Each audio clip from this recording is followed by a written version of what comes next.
Alright, hello everyone, and welcome. So, let me know if the audio levels are fine or if I need to bump up or down something.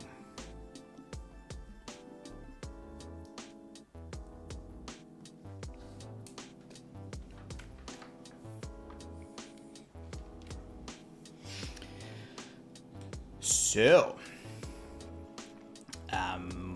welcome to follow along a bit more game dev, specifically level design. I'm in a little bit of self-imposed crunch mode currently, trying to put a real dent in this reasonably large body of level design work that I have got going on here. And so I have been doing a little bit of work today on this area here. We can actually have a look in the game. I think I still have an old version of the exported level here. So quick look at oh no, that's not what I wanted at all. Let's actually restart this thing. Yeah, the so-called intro cinematic is really kind of hacky still, kind of hacked together.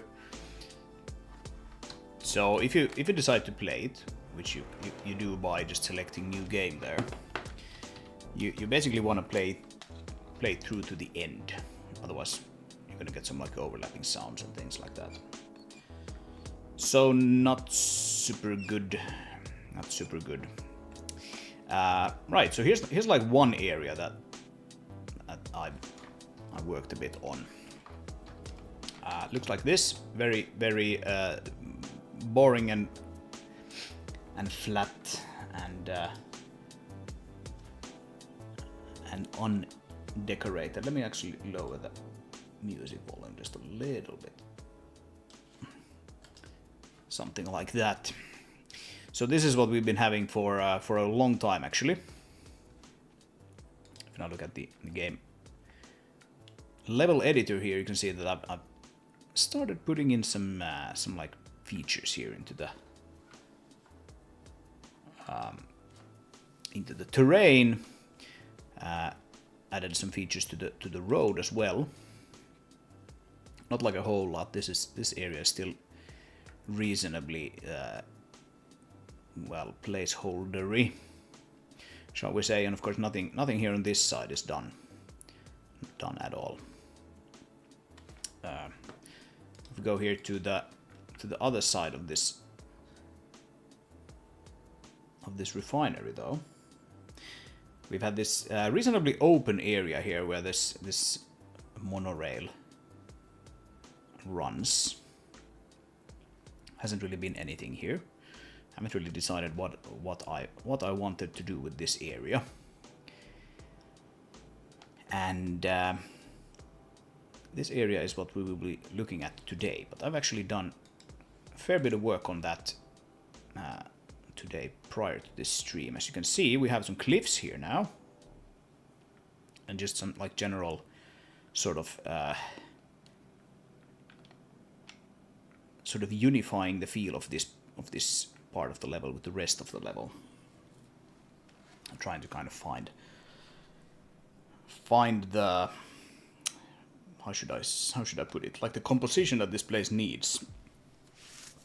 Like we have a little bit of obstacle here in the form of these cliffs, but then since this is a driving game, you want to have some reasonably open areas here as well. And so my plan is to leave this place kind of open-ended in that sort of upper section there. I've also worked on the road here. You can see the road is now sort of fully painted all the way around this thing, where like previously it was painted onto this point here, and then it was just like a single colored thing.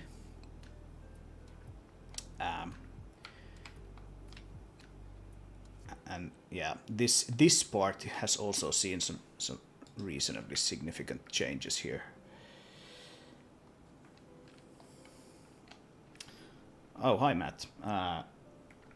Yeah, it's a monorail. You can actually ride it. You can ride it. It has like stations and these things here that I call the interaction areas. You can actually ride the thing back and forth. Let's see if we can do it here. I need to just put down a car here.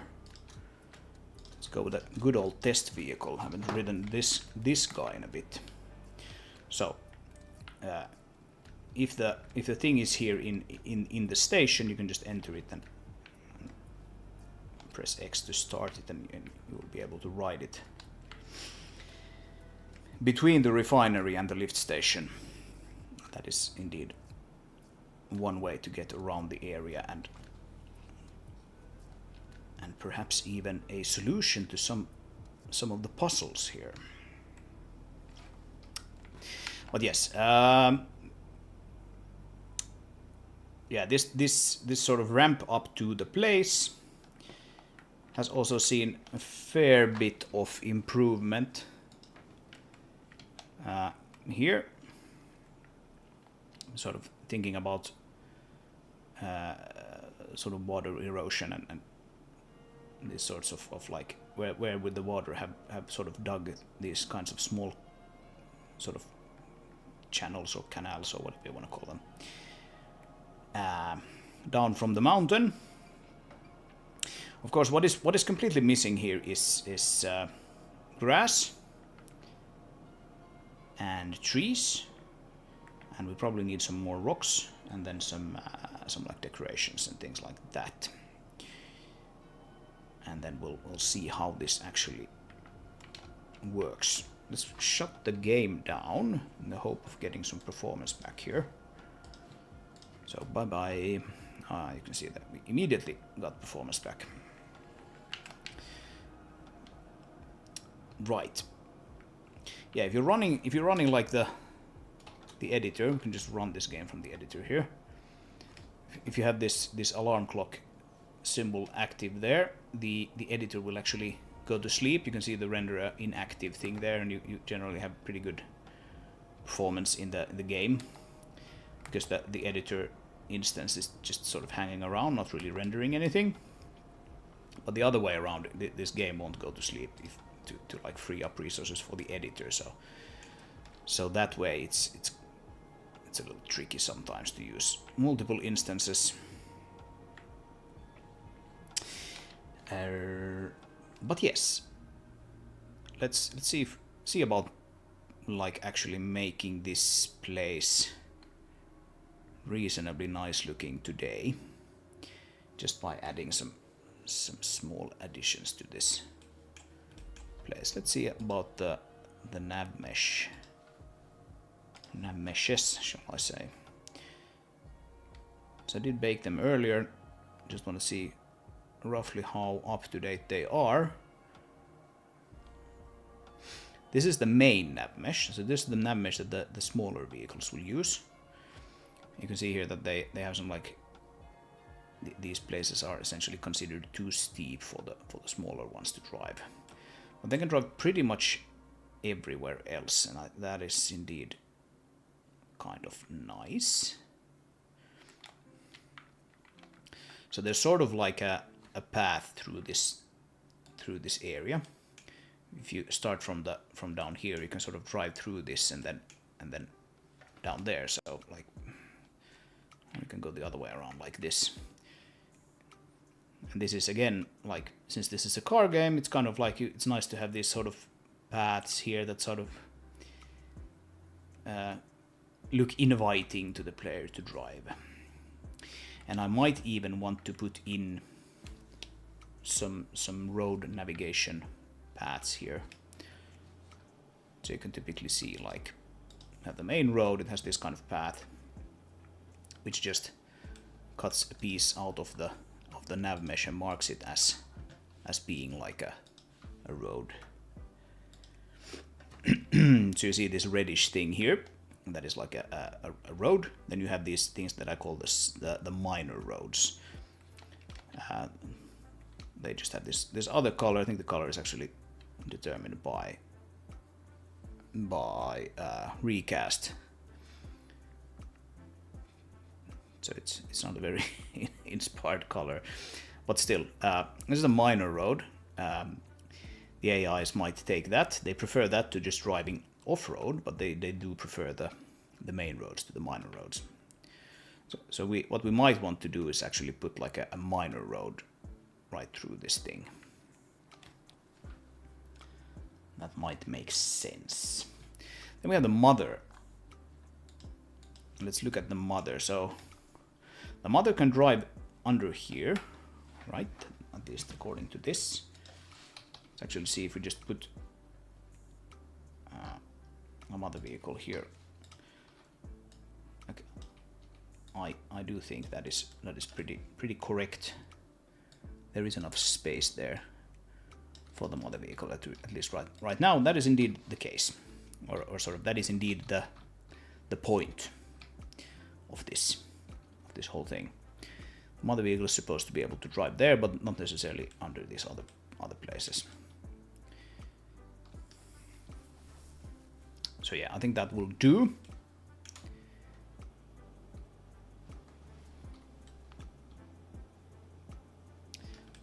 But if you don't put in that path, I don't think it will probably not choose this path to drive down to the main road. It will probably just take this path. But we'll see. Maybe we'll block this off with trees and stuff like that.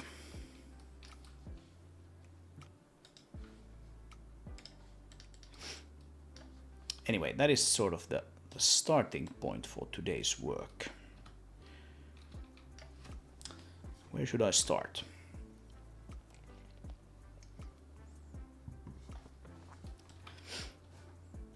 Not sure.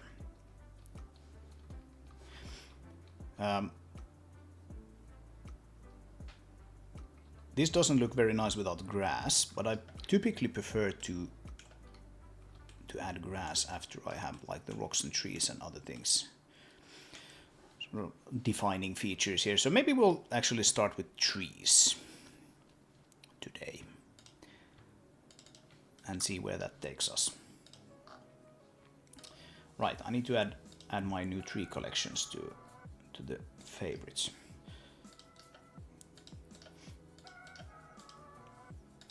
So I have like individual trees, as we've seen previously, spruces of all colors.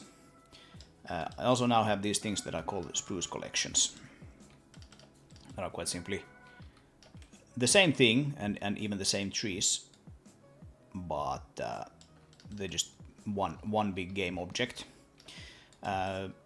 This might save a little bit of performance and memory, because they're all just baked into. I mean, there's really no updating here. Even the animation is handled in the shader, but still, it's one game object instead of 5.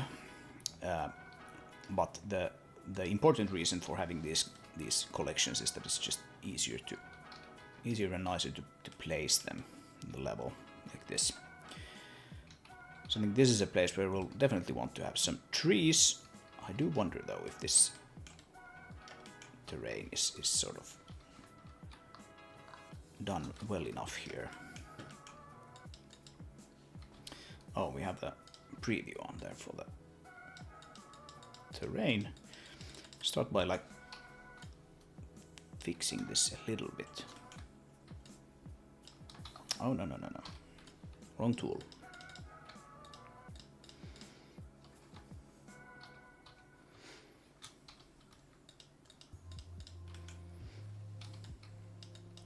So this edge here is obviously very visible right now. It will be pretty much hidden by the grass, as I've covered previously, like you can see here.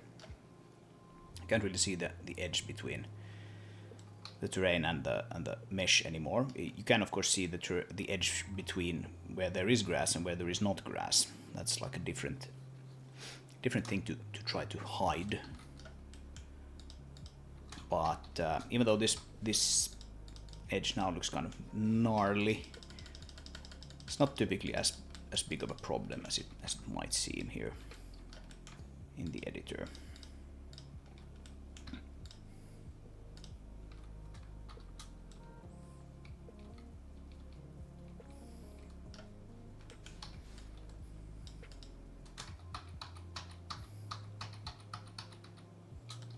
You can see a little bit of the edge of the mesh there. Oh boy.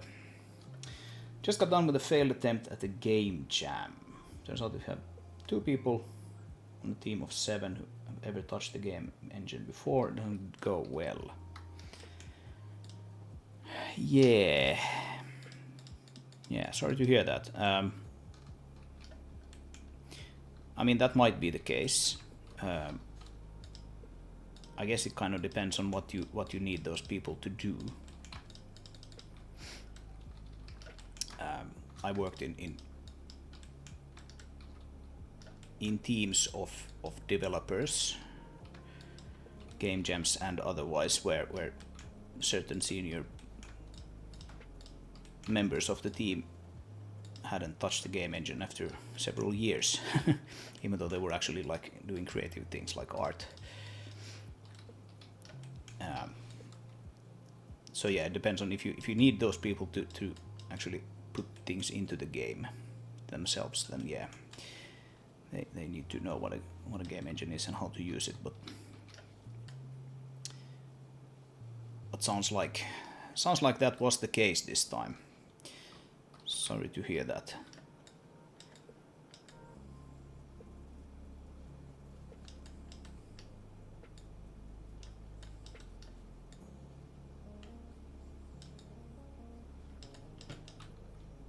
But there's always next time. There's so many game jams around these days that you don't really have to wait all that long to do a new one.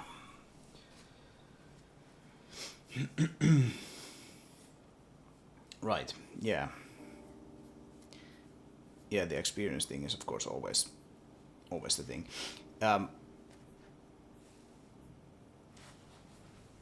Game jams tend to be kind of nice ways to actually learn. If you look at them like learning experiences, then game jams tend to be pretty nice opportunities to actually learn a game engine if you haven't used it yourself.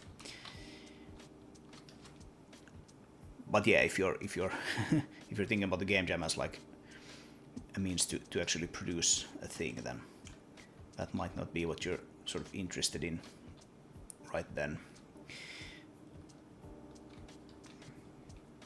Right, so this thing is not really like road-like currently. It's almost like a half pipe. That might be fine. Let's actually just quickly play the game here and see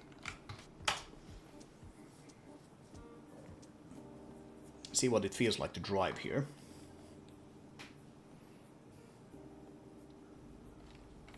Like, I don't necessarily want it to look like it's a road, because it is not a road, but it's like the obvious place there in the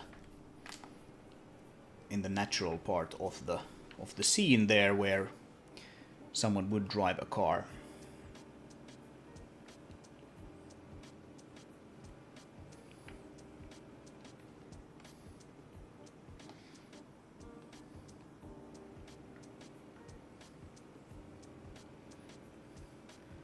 Yeah, I think this will work.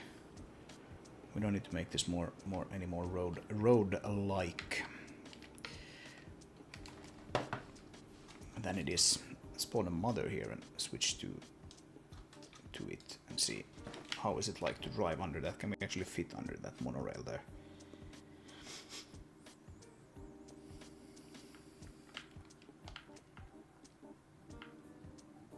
Yeah. No problem. The monorail track actually doesn't have any collisions yet. I just haven't added them. So it actually won't even stop the mother, even if it has like the crane just pointing straight up currently. But that of course will need to be the case. That's also why the camera just goes through it if we do this. Bloop. Straight through it. Then this other side, this might be a little tricky to navigate with the mother. But the mother shouldn't ever try to drive up to that place, so that's like one good thing here. We should actually make sure that the nav mesh doesn't allow for that.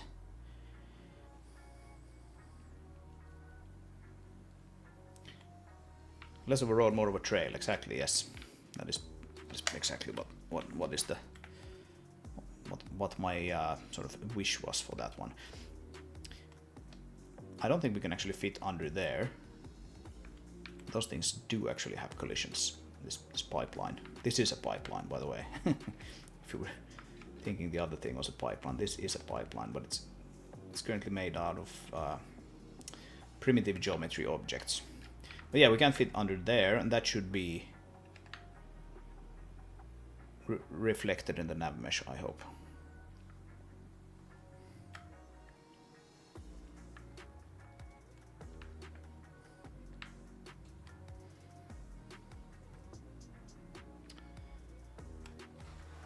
Let's have a look. Yeah, it's cutting out that part. Good.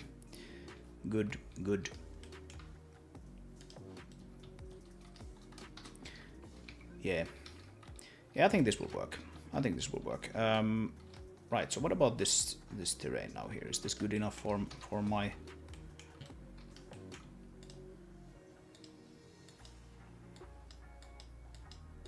For the artist in me.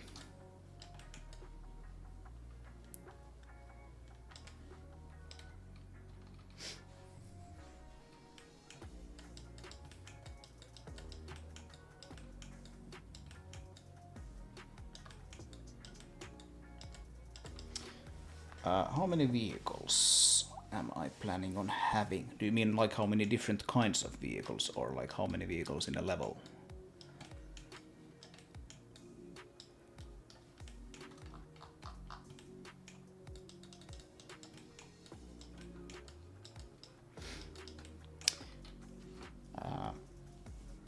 And regardless, the answer is I don't know exactly. If you mean like how many different kinds of vehicles, then it really depends on what the campaign needs. Like just as sort of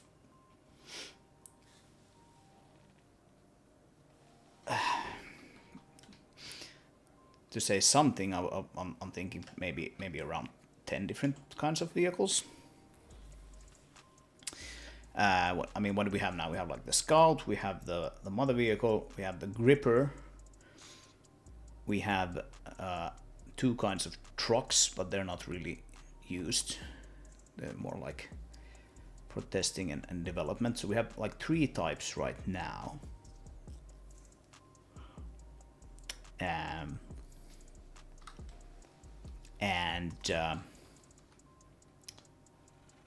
I do think that we will need probably a few more. But there might be some like really strange vehicles. Like the Gripper is kind of a strange vehicle, and it's not actually that easy to drive because it like turns with its rear wheels and all of that. As for like how many in a level, that's an interesting question. I guess it depends on the level. Let's do a stress test here. Shall we? I'm putting this in like a very strange layer now, but nope. Up.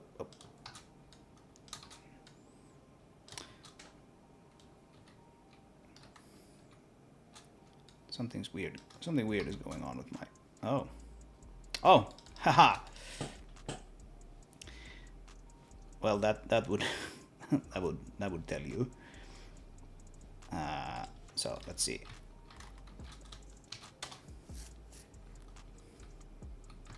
How many was that? That was like I think we could do 12.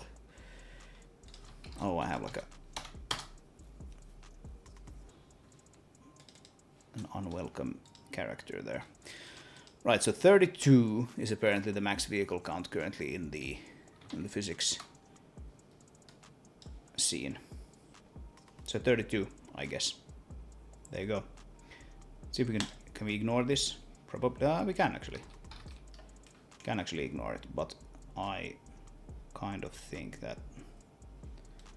yeah, I should probably just reload this thing.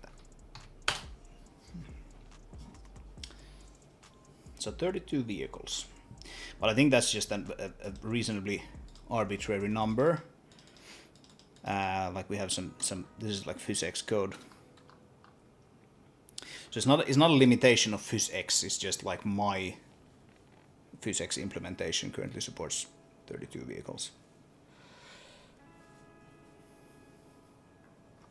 Yeah, this code is reasonably old, so I just didn't remember actually having this here.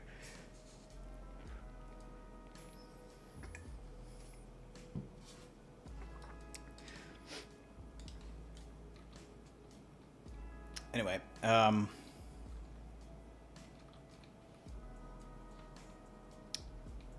yeah. Let's get cracking on some trees here. So, I'm going to use these new fangled spruce collections. These are now all green. You guys might have seen previously that I have like different colored spruces actually in this this game. And if we now want to make one of these like red, for example, we can just do like red. Now we have one of them is red.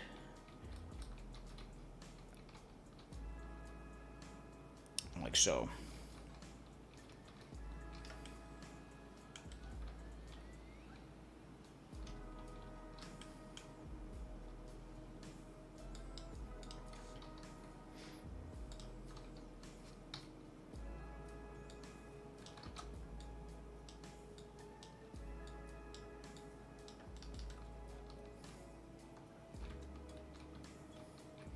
Then you'll want to use these collections together with individually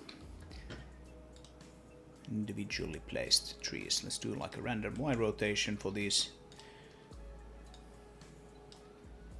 which is just a handy way to sort of break up the sameness of these guys. Just making sure that every tree is actually inside the ground there.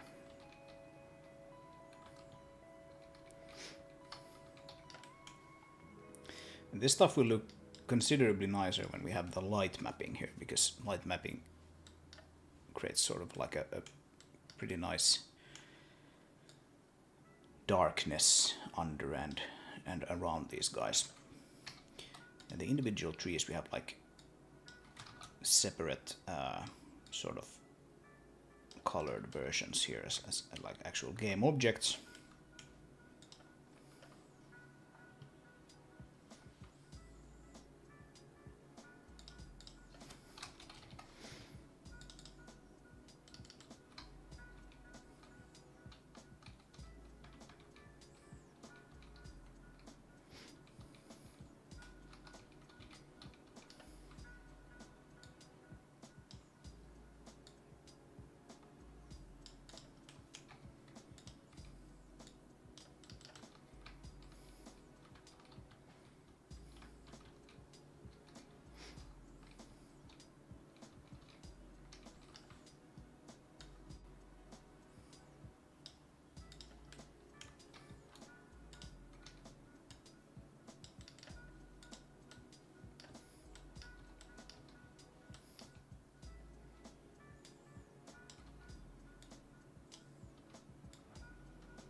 These trees are pretty lightweight to render, so I don't really need to, like, performance-wise, I don't need to really worry about how many of these I have. It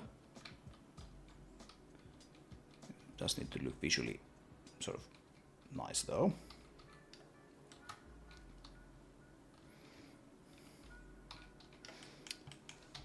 looks weird here with this ground. Let's flatten this out a bit.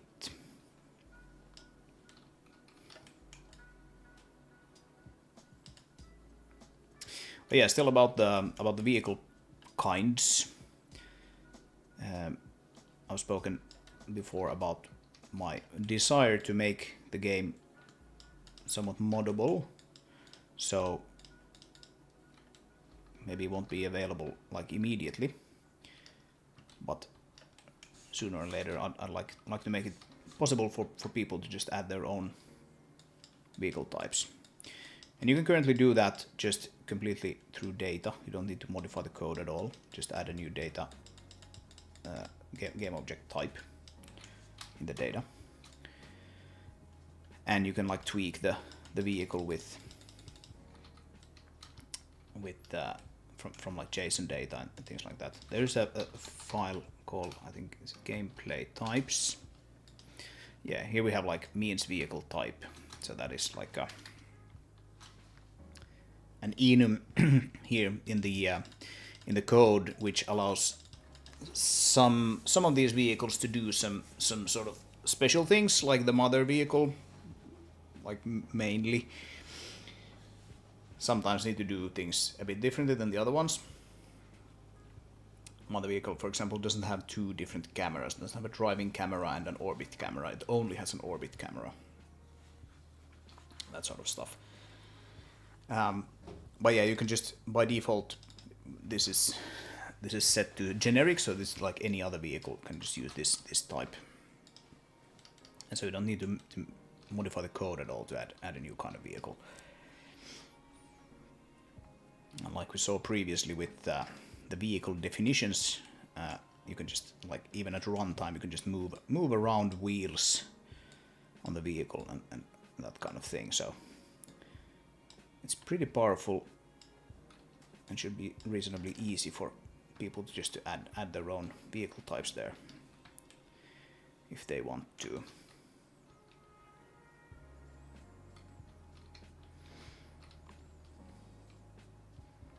All right.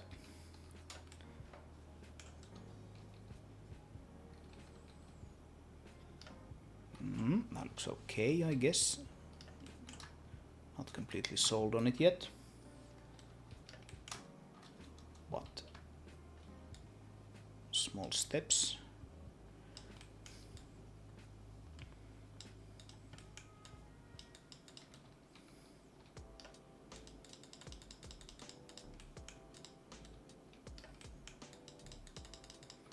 Yeah, like this is this can be a little bit of an issue here, placing these guys on the edge. You can't actually paint there. Again, it will be mostly just completely covered by the grass, but still, till we get the grass there, it can look kind of gnarly.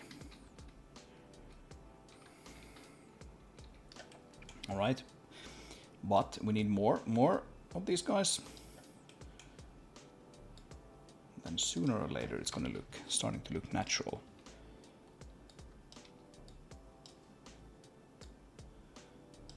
Let's do maybe let's do another one of those small ones.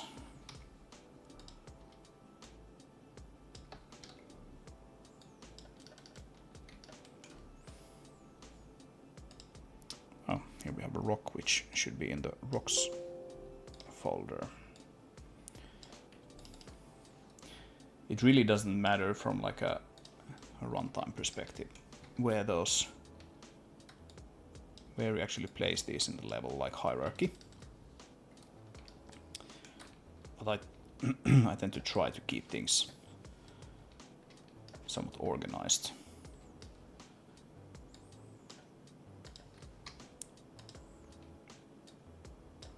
Let's put a rock there maybe. Yeah.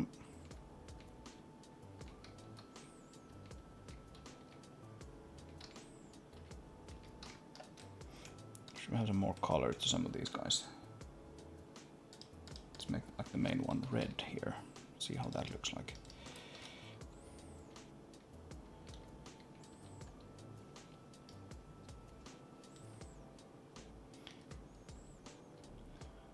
I use these colors kind of liberally here in this area. But I think like going forward, the majority should be green. Let me just have these sort of outliers be these other colors.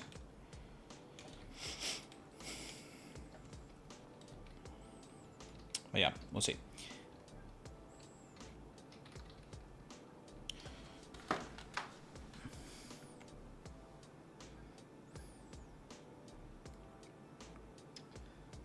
And maybe we'll do something like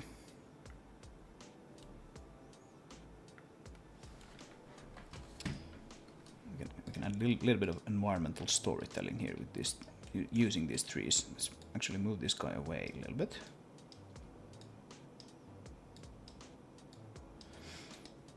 Because I happen to remember that I have like a stump model here that I did at the same time that I modeled these guys, these trees. So we can use that stump if we want to make it look like. Actually, let's move this off to the side a little bit. If the player somehow manages to get themselves there, then maybe it's nice that there's a little bit of a path out of that spot.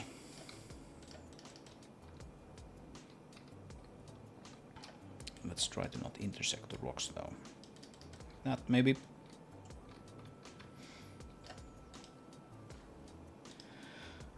Yeah, so if you have like the stumps, then maybe we can sort of place some of the stumps under the monorail, as if, you know, these people have cut down some trees so that they don't get in the way of the monorail. It's not in the favorites apparently. Spruce stump, yeah. There's a stump and there's a log. Just put like a stump there. Maybe scale it up. It's kind of small.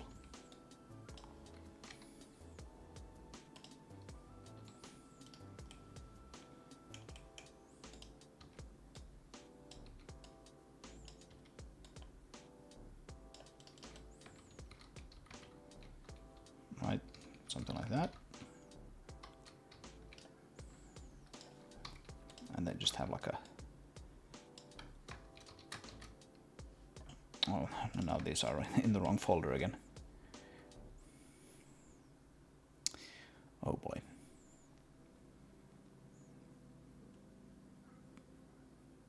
Yeah, these lists are getting kind of long. Probably need to add some more features to this editor to make it easier to like move things around if they are incorrectly placed. Yeah, scale some of these up a little bit.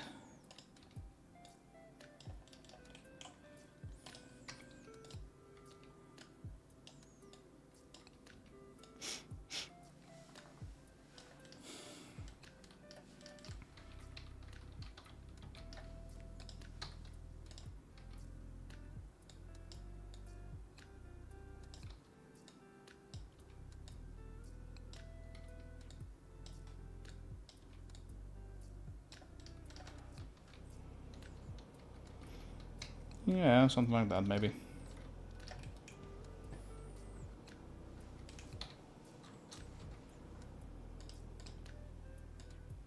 Let's do like a sand, an alternative sand coloring here.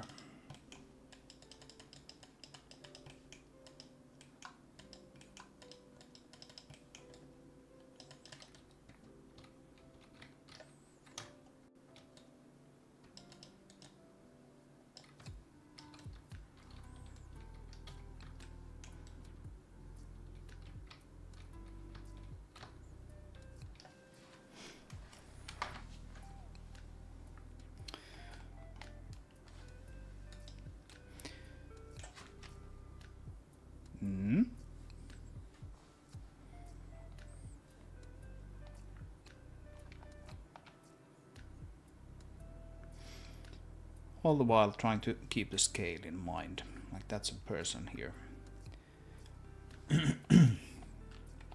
So these pillars are actually, and this track, it's quite big actually.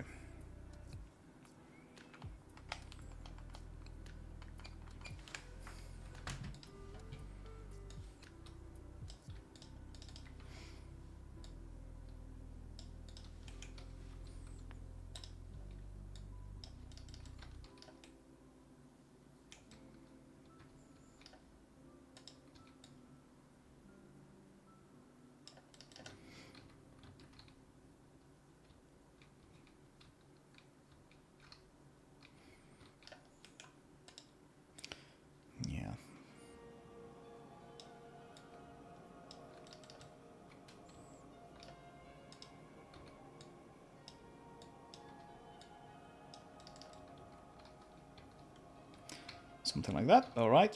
Let's move on to this place here. I put some trees here. Gonna want probably a few there below that, below these cliffs. I put in some more rocks, a few decoration pebbles, small rock collections, and then we can add the grass here, and we can see how this is starting to look.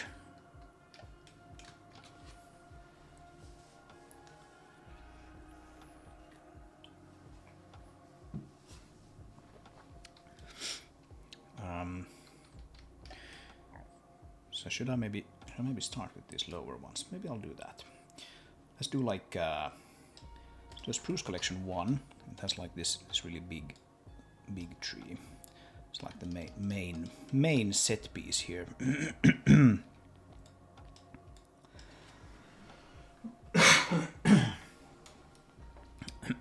Excuse me, I'm sort of losing my voice a little bit. And now we can do this. We can take the branch mesh 1. That's the main one. We can make that like red. That could look kind of interesting.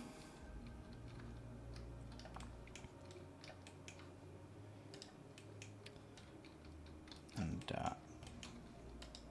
what about having just a second one here? Is this maybe a little artificial looking? So let's actually instead do like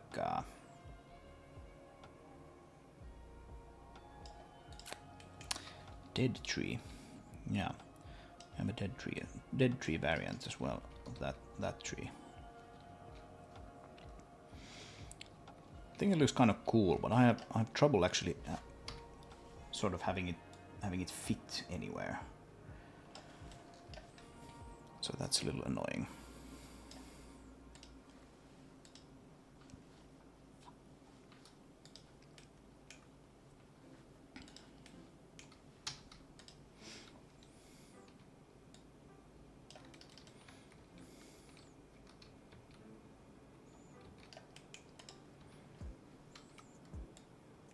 And this rock kind of happened to be sitting there in sort of a pit as well. Yeah, that's fine. That works. That works.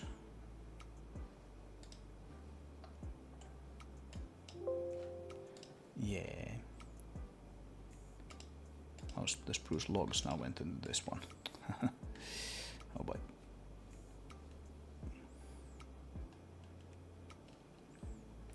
Yeah, this is a little annoying. Like I can sort of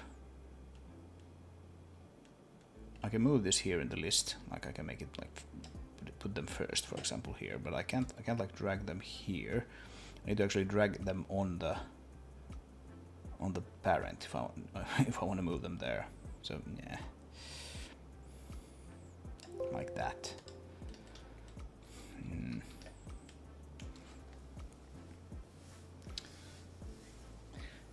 Yeah, maybe I should just have like one folder for like trees and rocks and things.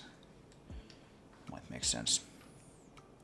Because you're typically placing them sort of together.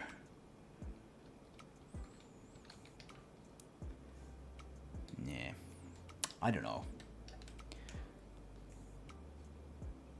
I have to think about that a little bit. Right, so let's do just like a spruce 1 here. Put it there. Again, move it.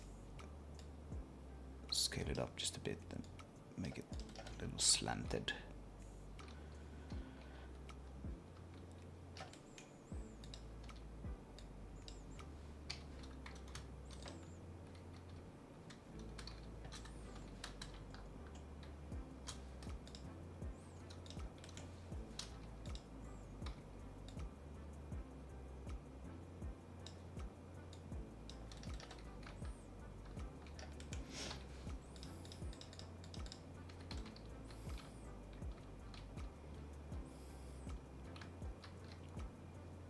And here's sort of a weird ramp.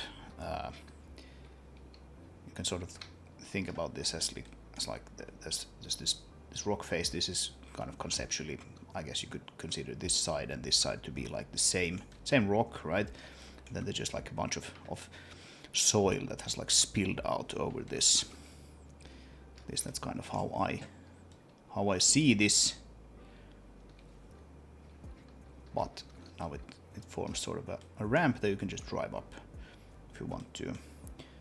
Maybe we should put some rocks there.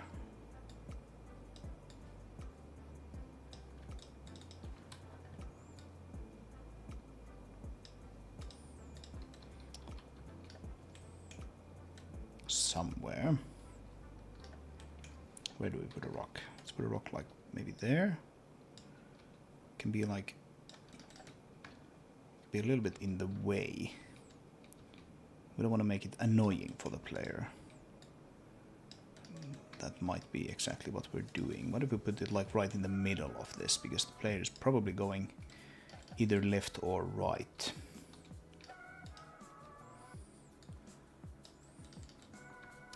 Yeah, so if we put a rock there and then we put a tree next to the rock, and the tree is tall enough, that works as a pretty good indication. Also, if you're coming from here, you can sort of see the tree, right? We put like one of these. These are kind of tall as well. I know it now went into this wrong folder again, but is that a nice tree to have here? It might be.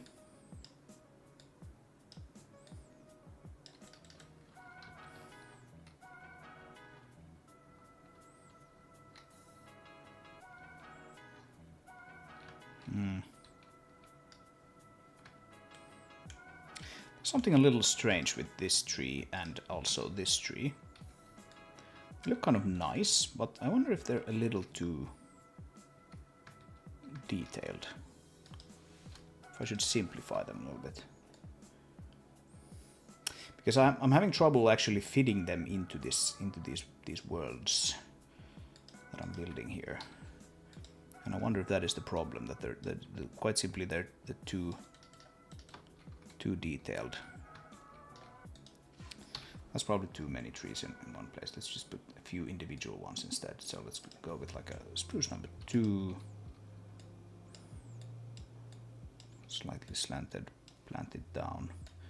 And then do like a yellow Christmas tree type spruce there. Can that be seen? Yeah, I think it's you know, it's good enough. But maybe we want to put them sort of on top of that to make it even clearer that that is where the rock is.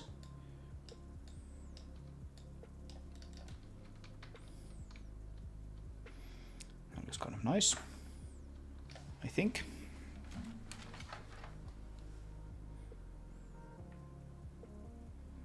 Yeah, that'll work.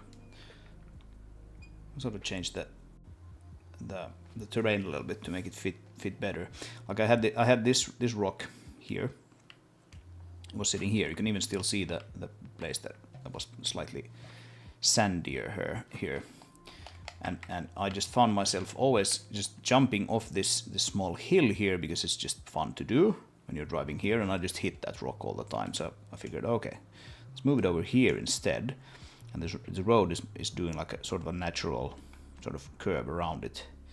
So it just kind of worked out nicely. Now I'm just sort of I'm reacting to these kinds of rocks and obstacles here. Trying to go like, oh, okay, if I come here at a reasonably high speed, I want to see those trees, you know, soon enough that I know, oh, okay, I'm gonna have to go left or right. Or otherwise hit them.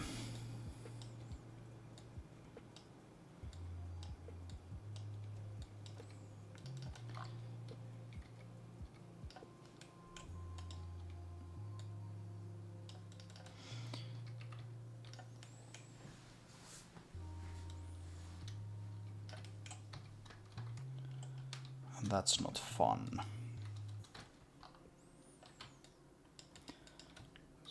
Dig a small sort of seat for this guy.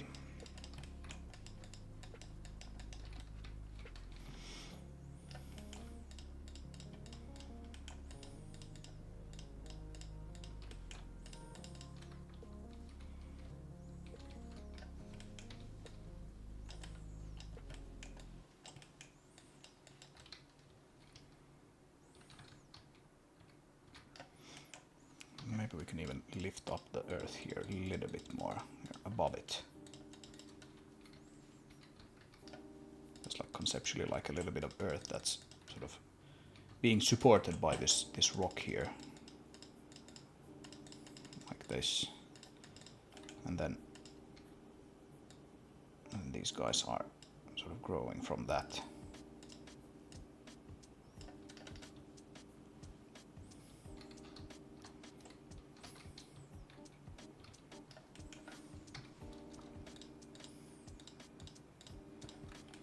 But then sort of underneath it, where the water has flowed, it just kind of digs into the ground instead.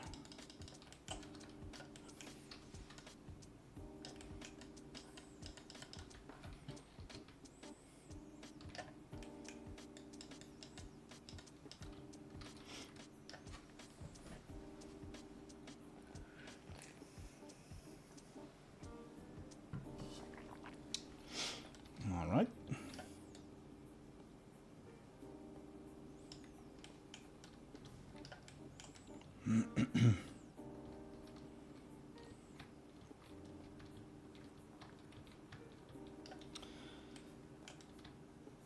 So that's reasonable, I guess.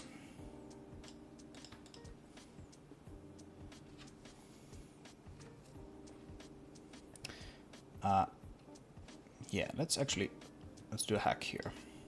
I'm gonna put a folder here that I call temp. Oh, temp. And then the thing is that I can drag these into the temp folder, and I can collapse those, and then I can just drag these into the trees. Yes. All right. All right. That looks reasonable. Need to paint this a little bit. Let's do like I think sand. We need more strength.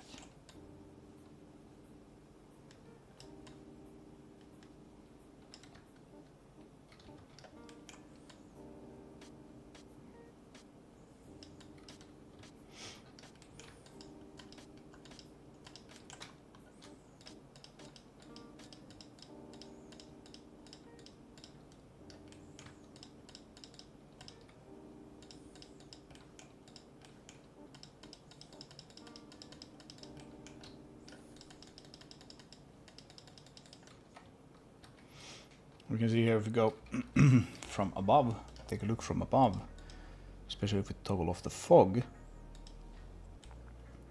to see sort of like, right, this is the place that we're working on right now, painting on. Are we following those shadow artifacts are just a GPU tessellation issue. They won't be visible in the game.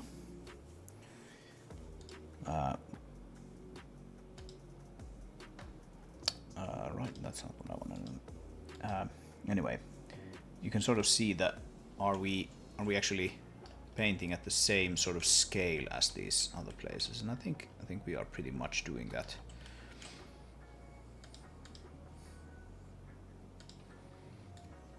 Might want to make these a little less faint, with a slightly harder fall off to boot.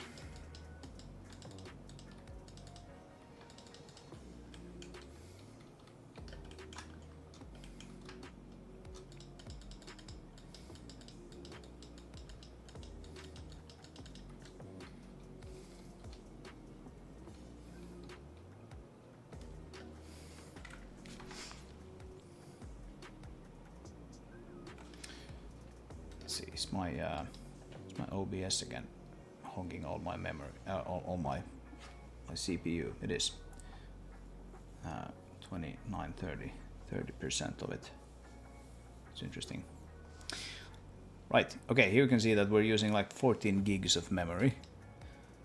That's kind of crazy, but it's not super crazy. It's just that like our editor category here in the memory stats, it's using 10 gigs. And the reason it's using 10 gigs is that we're making lots of changes to the terrain. And the terrain commands take like a copy of a portion of the terrain, and that just adds up. You can actually see if we do like a little bit of smoothing somewhere. Let's do like smoothing here. You can see that it's a significant amount per command. We can just actually reset the thing here, or you can clear the undo stack. I don't remember if there's actually a way to clear the undo stack from the UI, but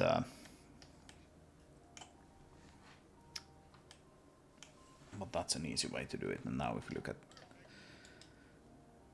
the mem stats, we're down to 185 megs.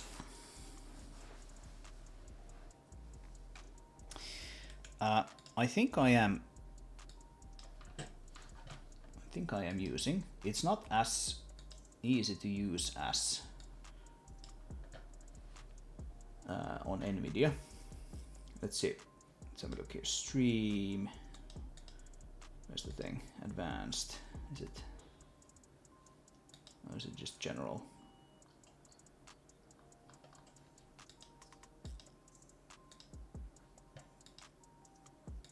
Streaming video encoder X264. Actually, it might be that, yeah, might be that I'm not using it currently.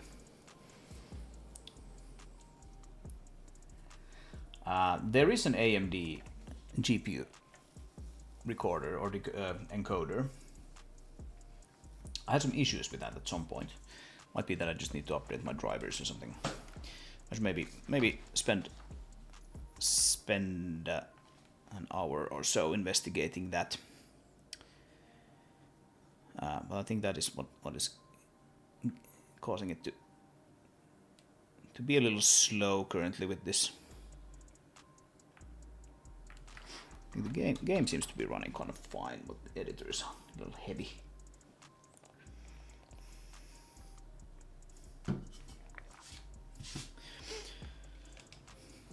Yeah, I got this GPU maybe like a year ago or something, specifically to have like a mid-range AMD GPU. That was sort of the thing I wanted to have, and it's just a huge letdown compared to, I think I had like a 2060 NVIDIA 2060 in this machine before that, and I still have that card. It works great, but I specifically wanted an AMD card to use with the project, and this is just like, even though it's more recent, it's just like way slower, at least in D3D11. That's a little sad. Right, yeah, this runs perfectly fine, but the editor is just coughing quite a lot. Anyway, this place is starting to look all right. Still needs more decorations, needs grass, all of that. But there's sort of like an idea now of what this is.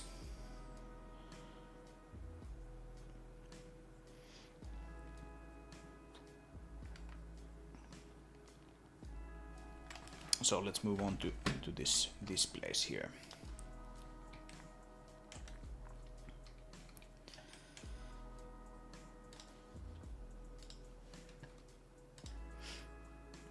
So trees. Use some of those collections again. Probably want like one there. Let's see. Do we still have the? It's object, isn't it? Yeah, random wire rotation.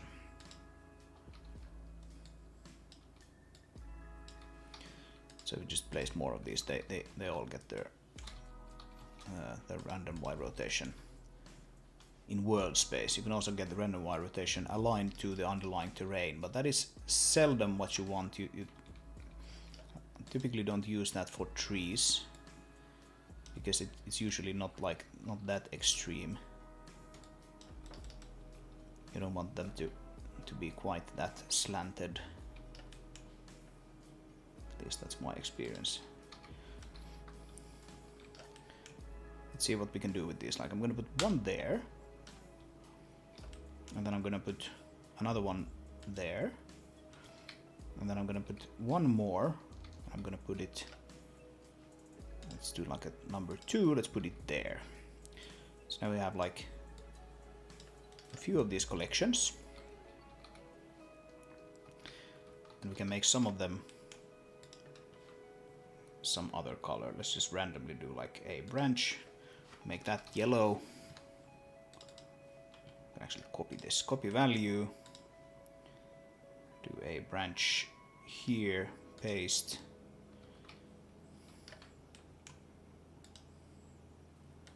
That thing is actually not seated properly. Let's make that happen.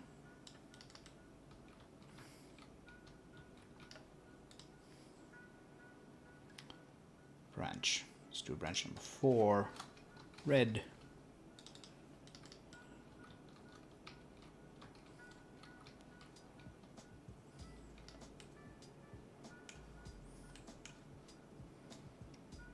And then we can do a few individual trees here, the sort of outskirts of these guys.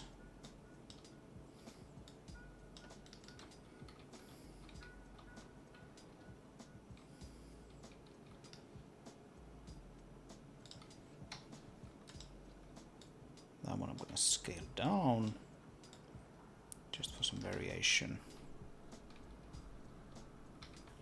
That's good.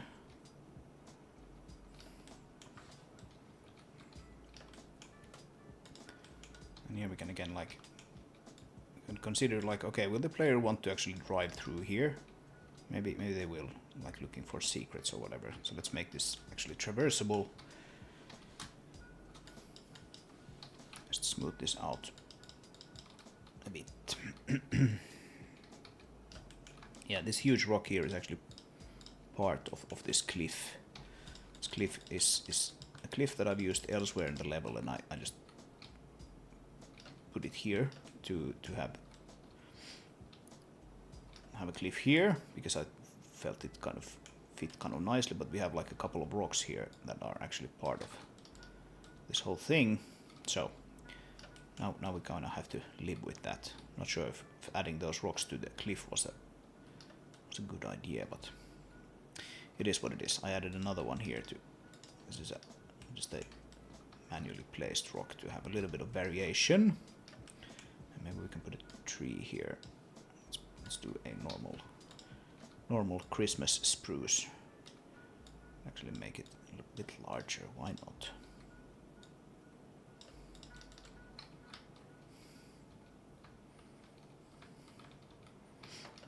That guy looks a little lonely there.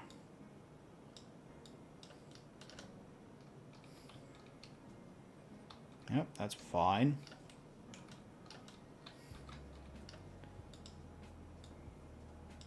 Let's move these closer to that, so if the player wants to drive here, they will need to go through like that way. Let's see, how big is the scout? Yeah, the scout can fit there just nicely. No problem. Oh, come on. Delete. Thank you.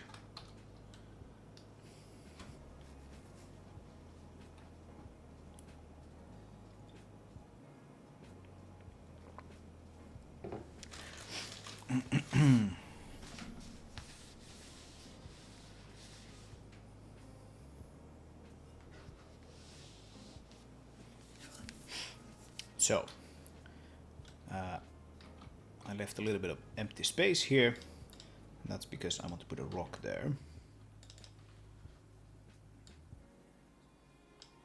Let's see. What kind of rock do you want to put there? How big should it be? Not super big.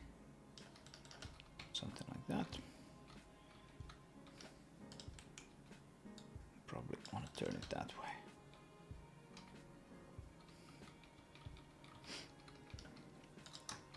take one of these guys and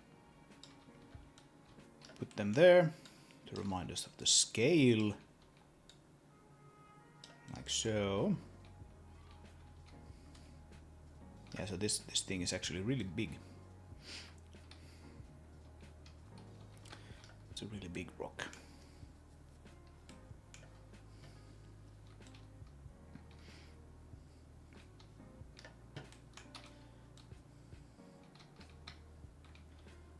All right. Yeah. That's a good start at least. Here's some weird plastic looking terrain that I want to kind of clean up a little bit.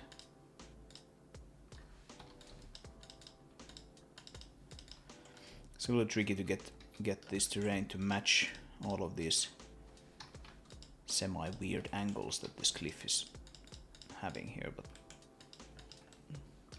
like I said, we don't really need it to match it perfectly. But maybe a little better than this still.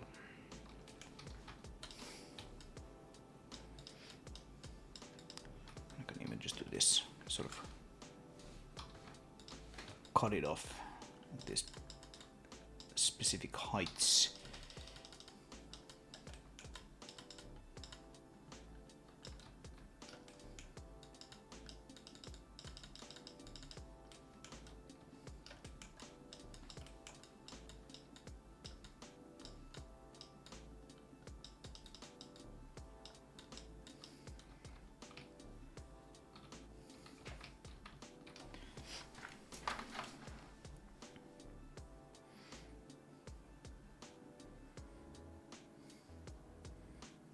Yeah, so this is starting to look like a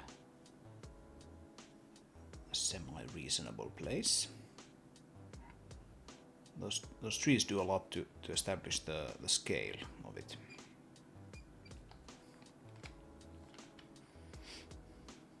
So that's nice.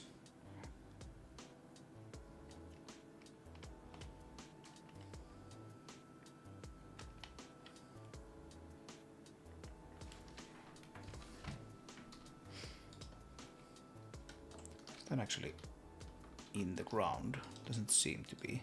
No, now it is. Right. So a little bit of painting. Let's do maybe sand. Some sand underneath. Actually, I'll probably want to use sand alt.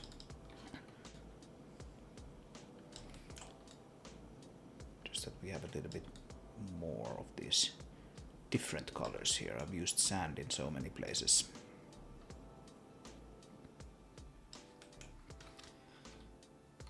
I still have some material slots left here, so I should probably add a few new materials.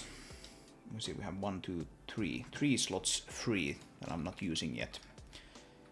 So to add some more color, maybe I can do a little bit of a color study to see what I would actually like to have as the final colors here on the terrain. It's always good to leave one like right until the end if I do need one to for some specific purpose, but those other two will probably be used for something. Hey Bukash, welcome back. A long time no see. And yeah, don't feel sorry for missing the streams. I've been streaming very sort of different kind of times of day. All kind of depends on like the whole family life situation, what kind of time I have to stream during different parts of the day, so it's completely understandable.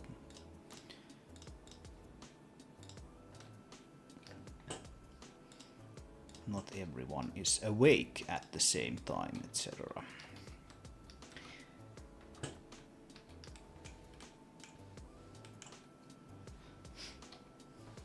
It's a little tricky, of course, to be streaming overall. Like I'm doing this from Finland, and for most of my work day, the like Western world is actually asleep. Maybe I have some viewers east of here, but I would venture that most of my viewers are actually west of me, so it is kind of tricky to find a good time for everyone.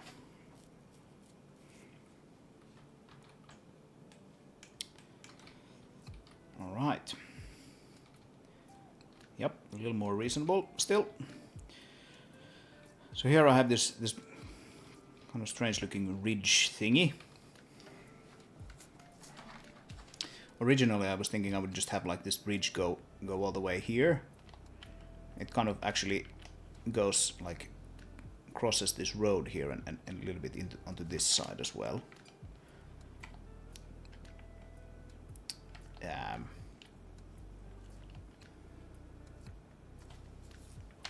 And then I sort of felt that didn't look good, so I added these cliffs.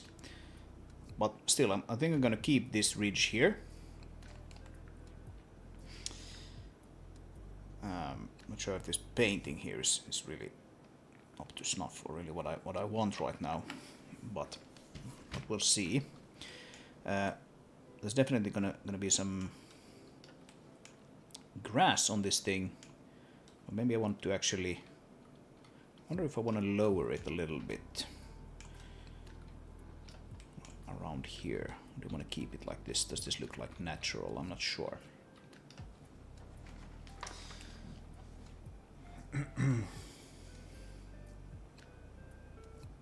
So yeah, not exactly sure.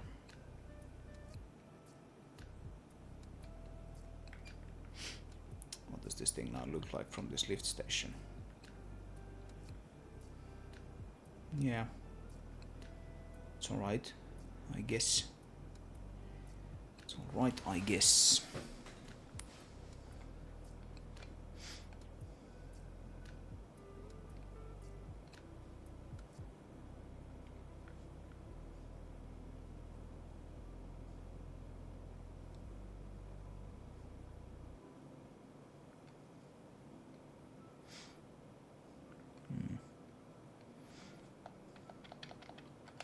Would maybe be nice to have these guys turn into like billboards over distance to save a little bit of performance. I mean, I just said that those things aren't very heavy to render, and I stand by that, but still it also might make them a bit sort of, how should I say, like fluffier, or sort of have them cover more screen space and a distance than they currently do. Need to think about that. But yeah, looks reasonable, I think. But we need more. We need more. So this is another place that I was thinking I would keep kind of open. Like, sure, I'll probably put something here. I mean, grass for one, but I'll probably put like a rock or two, maybe some trees. There's probably gonna be some trees over there, like closer to this monorail. And then up here, I have no idea what I want to put here then.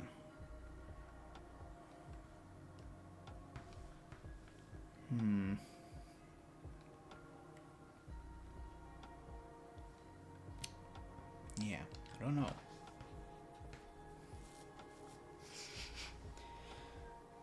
We can even put something man-made up here. That might be interesting. Model something quickly in Blender.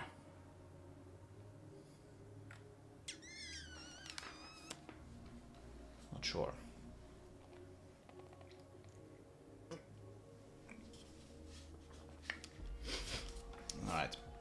I need to take a quick pee break. Be right back.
All right, we're back. Back in action.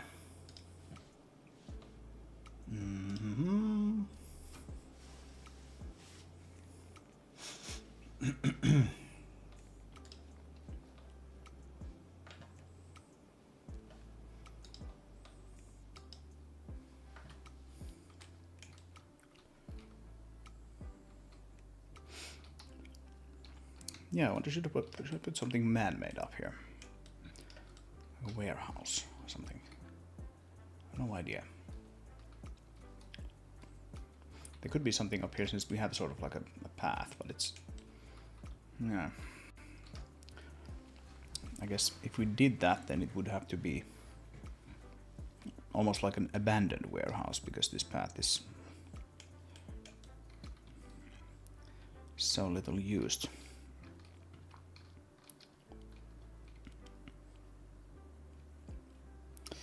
Yeah, maybe I don't do that right now. I kind of need to get this decorated. We can do that later if we feel like we need to have like a place to put some secrets or something. So now it's mostly just about having this place look natural, or natural enough.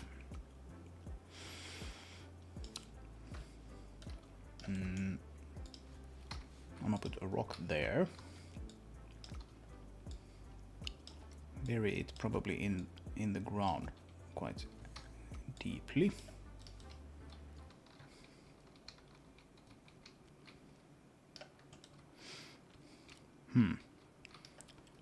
This is not like super beautiful. This end here. Well, we will have the grass covering most of that. We can put a tree or something right next to it. Yeah. Let's look at this. Look at this rock now, and probably do a little bit of digging around it, as per usual.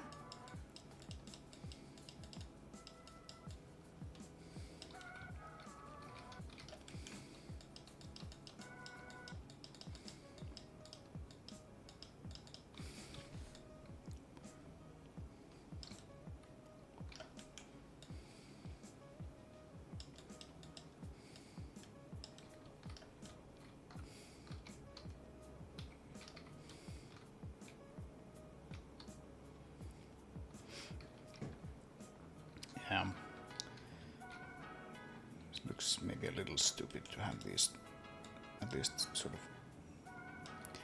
on their own like this. Let's make this a little smaller at least. I think I'll just copy it and like rotate it around and have another one right next to that one.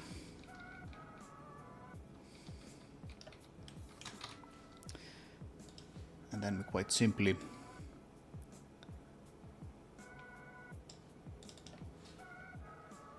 start putting trees here.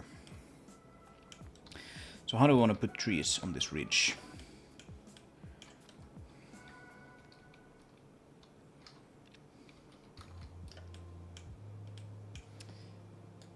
There should be a few. There shouldn't be like a whole bunch, I think. What about this guy? Does this guy fit here? It's kind of blocking off the path though, isn't it?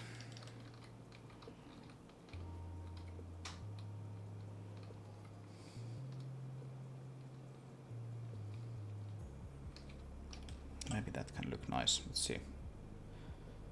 Put some other trees right next to it.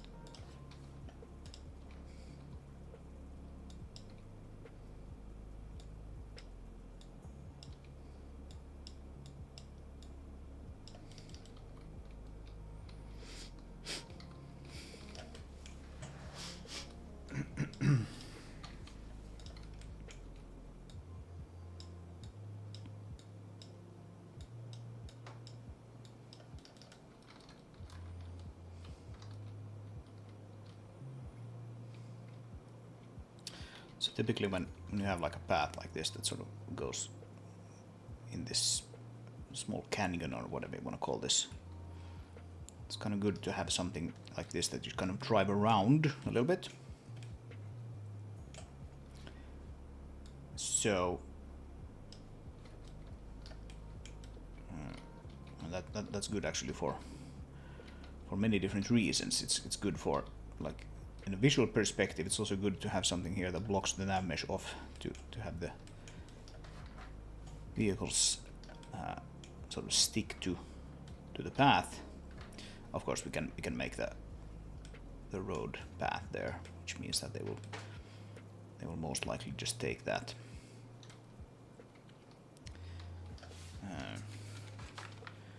Yeah, I like this from this direction. It's pretty cool. I think this might work visually. I wonder, should we put like one of these trees? I don't use these very often. Just put one of these here as well. Maybe not. I think these trees might have to be used in sort of a more secluded area.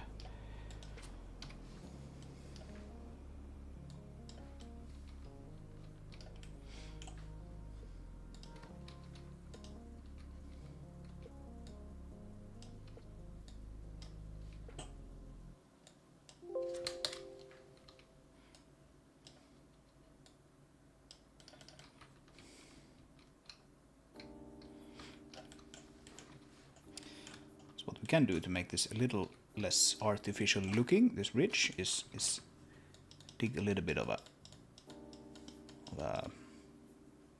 notch or whatever we want to call this into this around this place. Where's the silhouette of it? It's right there.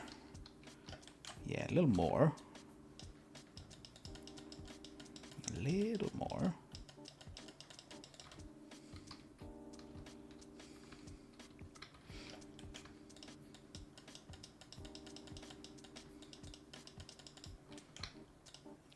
And then, oh, other way around.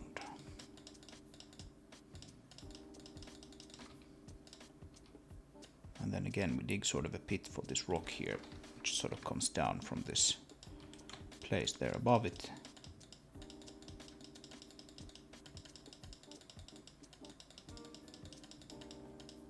And this can end up looking kind of nice if we then use sand painting quite liberally here.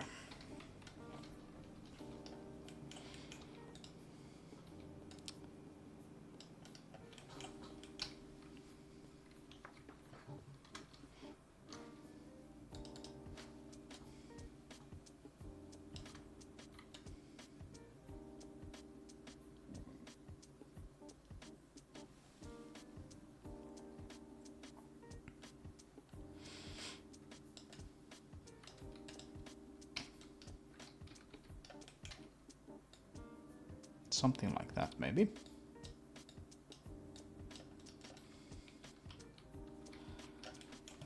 But the sand needs to sort of reach up onto here, I think.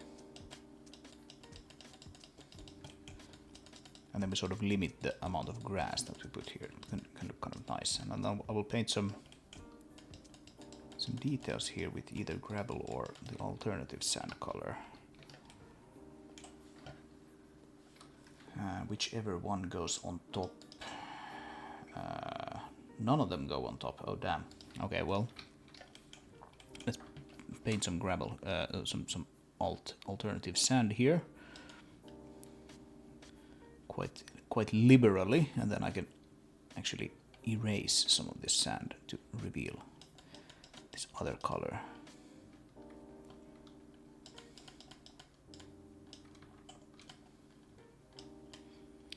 Quirks of the terrain painting system.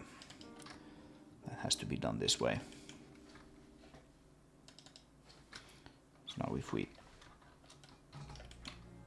erase some of this, you can see that the redder sand is coming through there beneath it. Yeah, I guess this will sort of work visually, especially when we get the grass going.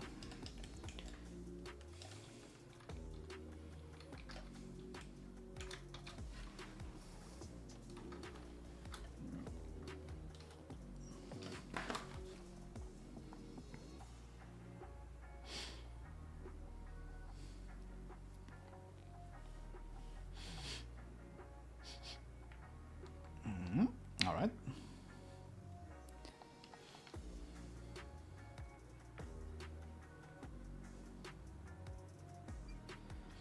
Yeah, let's put a tree like right in this crevice here. What should it be? Maybe a yellow one. And it needs to go in the other folder. Trees folder. Oh. Yeah.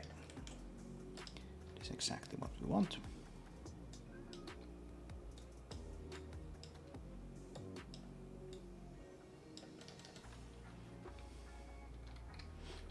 Can maybe be a little below this.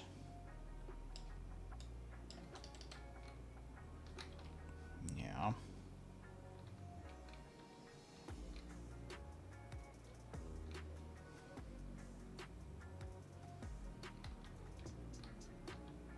Not sure about that.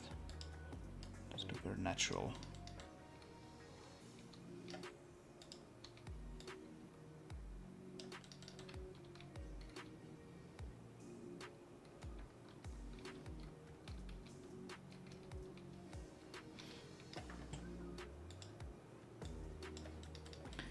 Yeah, fair enough. Just leave it like that. So, probably want to put some trees here. Let's again use one of these collections and put it kind of close to this support.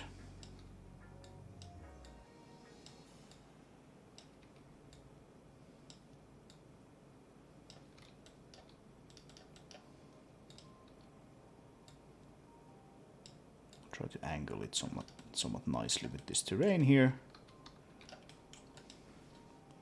It's a little too angled.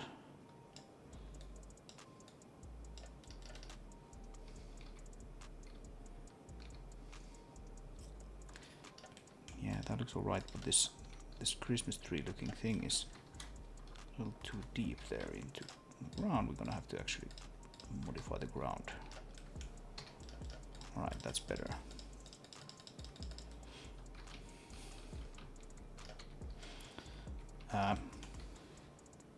Then let's put in a rock. Rock number 3. Scale it down probably and like put it on its side like that.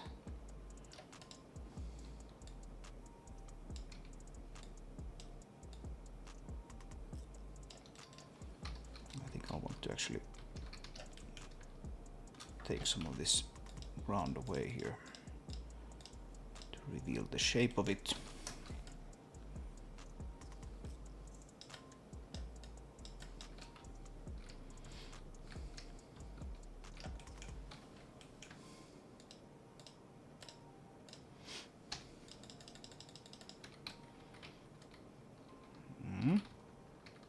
That's okay.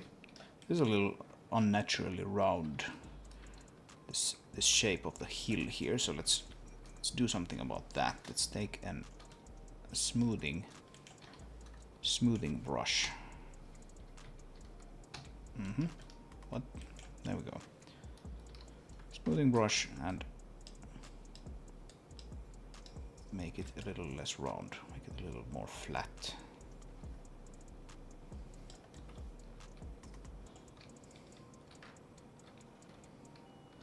Yep, that's better, but maybe not quite enough.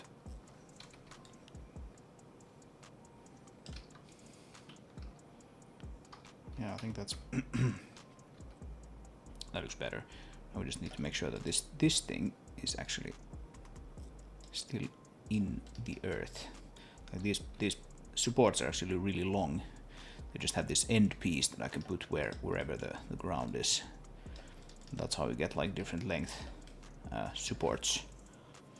Like this support here is actually really short. Then you have the next one, which is like considerably longer. I think this is the longest one, tallest one.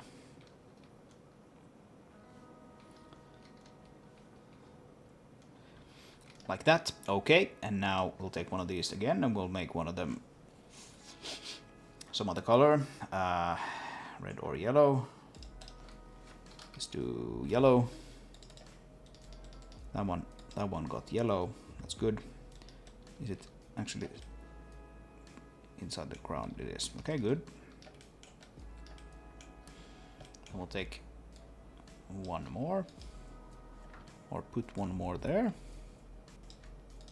or maybe even two. Spruce one, put it below the rock. So rocks and trees just go very well together in this art style, I feel.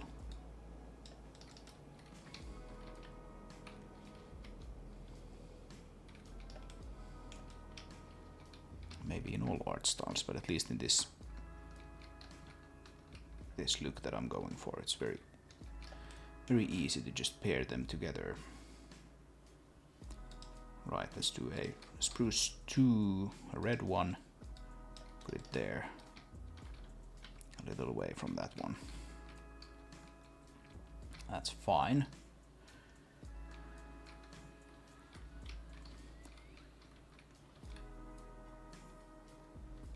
And then what do we want to do here? I think I'll actually want another collection of these trees, and I want to put it like right around there. Let's go with the number 3, or should we go with the number 1? That contains the really tall one. Is this nice?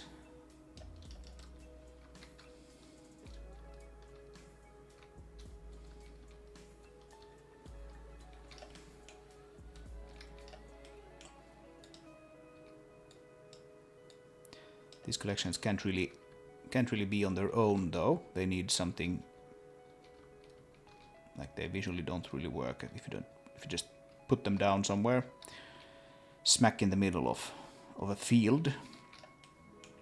They need something else, otherwise they just look out of place. But let's put another one here. See if this works visually.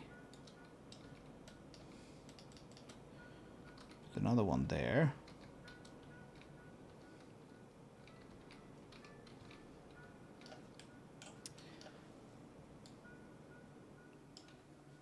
And then we'll want to have maybe like one over here.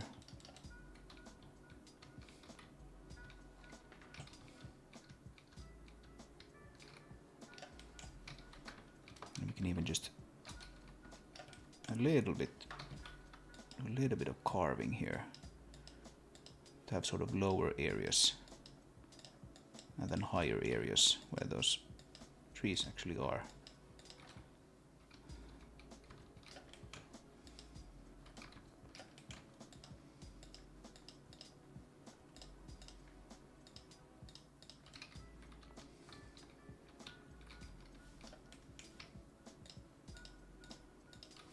That can work.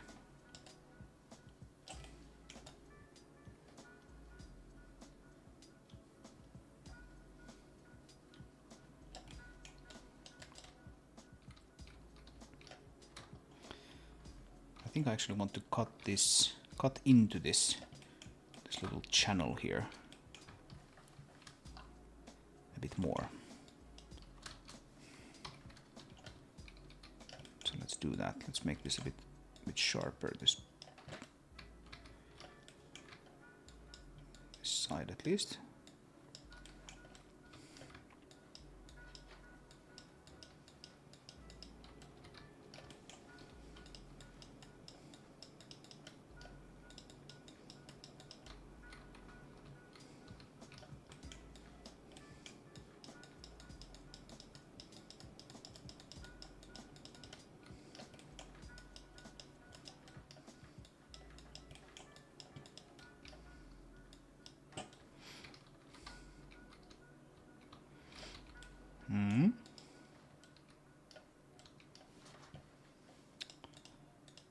All right. Branch mesh 2, yellow.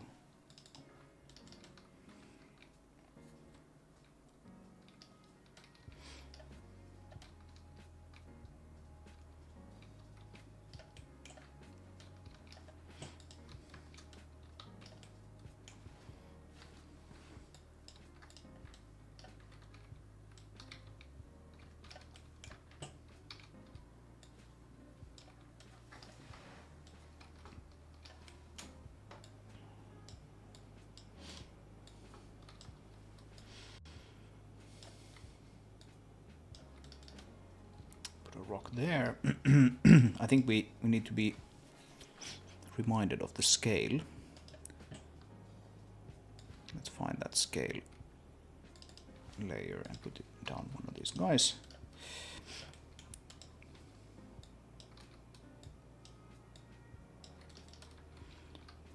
Just that we don't lose track of like how big is something.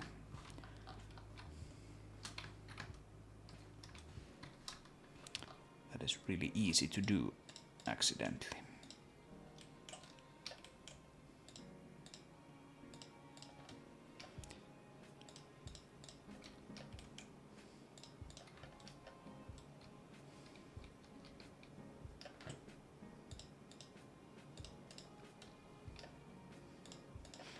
I bet our memory use is again quite high. That's not the one I want. That's not the one I want either. Oh, come on. Memory stats, thank you. Yeah, 17 gigs. Alright. Awesome. Let's do a quick reload of the thing. Clear the undo stack.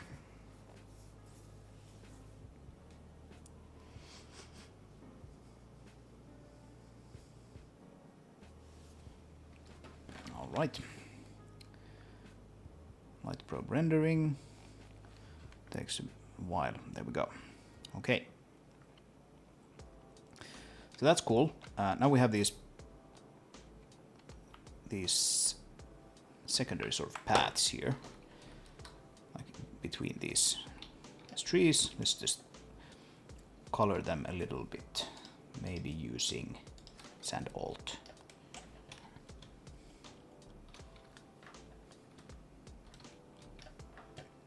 Just to lay a bit of color here.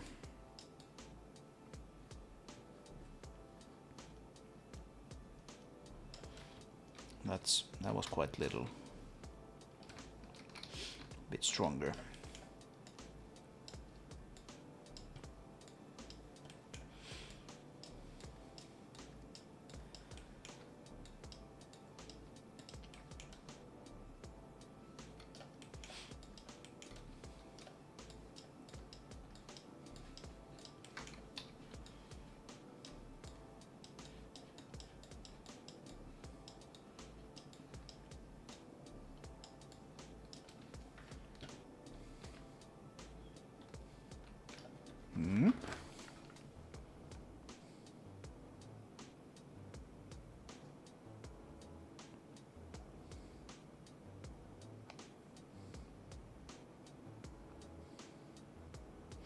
Yeah.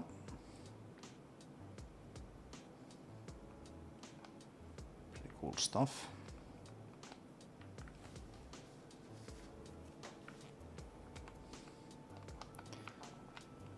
I think this is kind of like the density of trees we want here, at least right now. Doesn't really necessarily make sense to add a whole bunch more, but I'll want to do something, put something here, and then here closer to this refinery.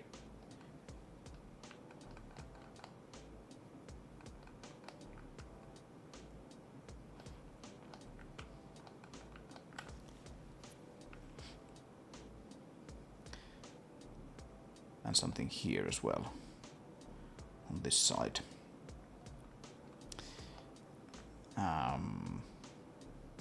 And then soon-ish we can move on to the next sort of level, if you will, which is the like smaller decorations, and then finally grass, which would tie the whole thing together, hopefully. And then it should be a pretty nice, fun place to drive around, I'm hoping, and also to ride over in the monorail.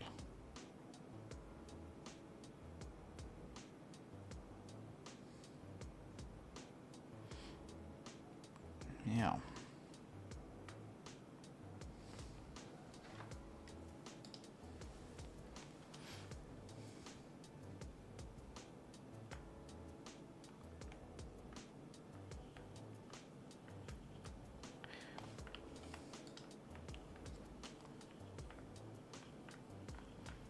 I wonder if it's the GPU tessellation that's just not behaving all that well on AMD hardware.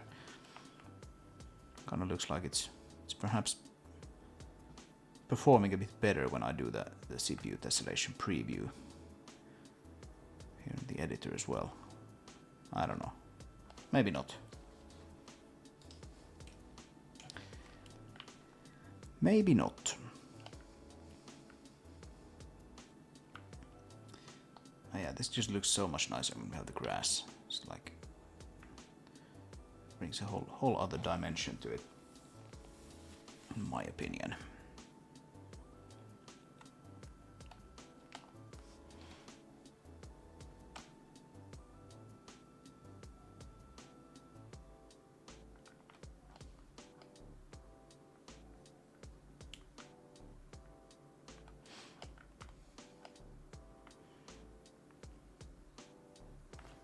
Even just the fact that you can see like a little bit of something here on the ground, and just like ties this whole place together so much nicer, so much better.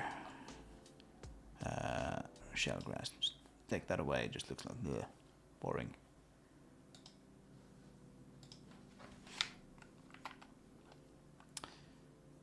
Yes, I am a fan of the grass.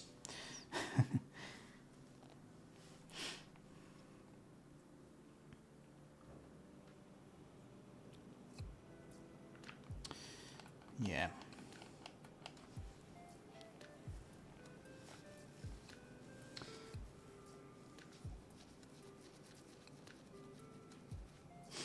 Okay, we're coming up on 2 hours soon.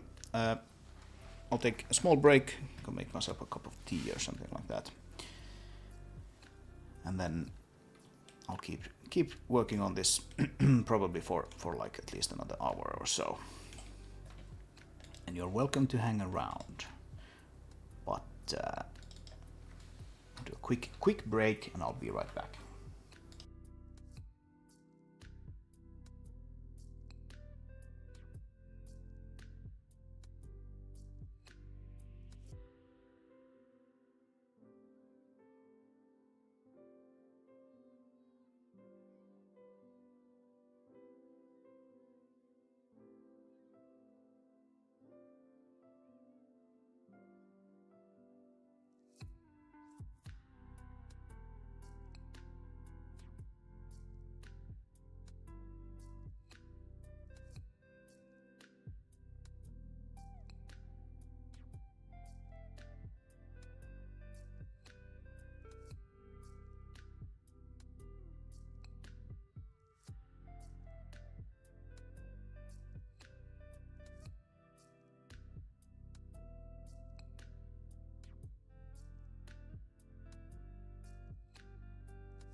All right, we are back. Back to doing a bit more level design here. I need to kind of decide where to go next. I think this place needs a little love. It's both a little painting and maybe a prop or two. Like this rock is annoyingly sort of part of this thing, and it doesn't really have an underside. So it looks strange, but it is what it is.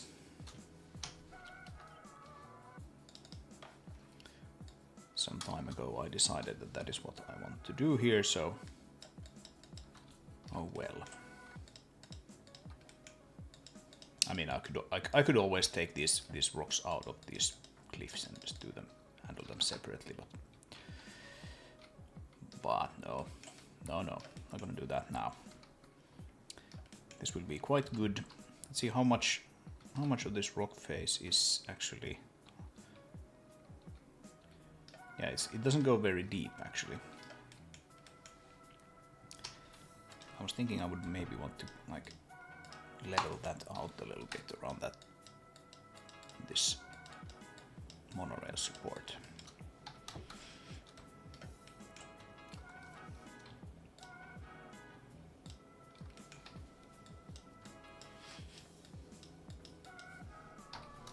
Something like that.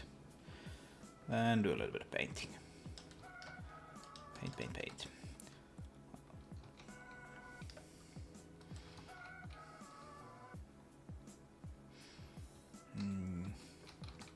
Yeah, so here I've painted like a little bit of sand, put some decorations next to these supports, and I think I think they look kind of reasonable. So let's maybe do the same here on this side.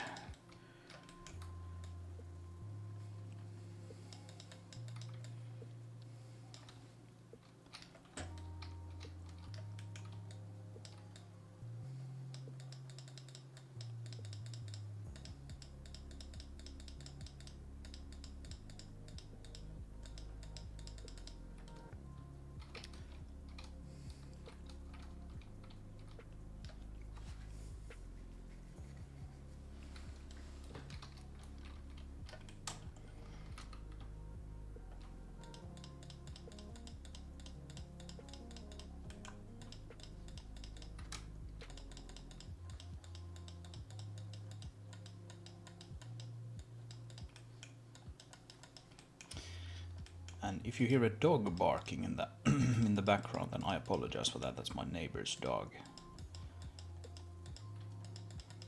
I hope it's not super distracting or annoying. It is quite annoying in real life.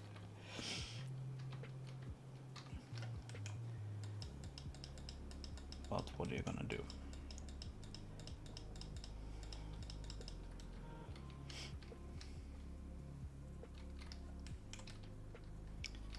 Alright, something like that, and then maybe do sand alt a little bit.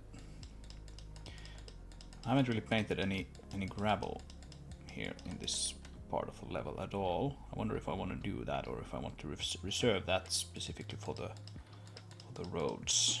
Maybe that makes sense to save for the roads.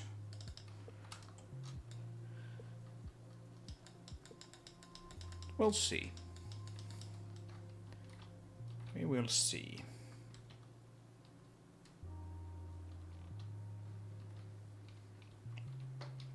All right. How about that? I need to put something here. Or maybe that can be just some decorations. Let's dig like a small pit here. Something like that, but smooth it out. Smooth it out. Smooth it out. Smooth it out. And then in said pit we'll put some of these rock collections. Or one of these rock collections. No. That's fine.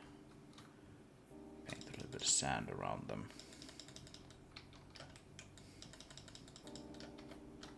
Yeah, that's fine. Just like that. There needs to be something there. While we're at it, I guess I can do a little bit more decorating here. Decorations. I can decorate some more. Yeah, maybe that's fine. Just push it into the ground some more. So.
Again here, I think we need to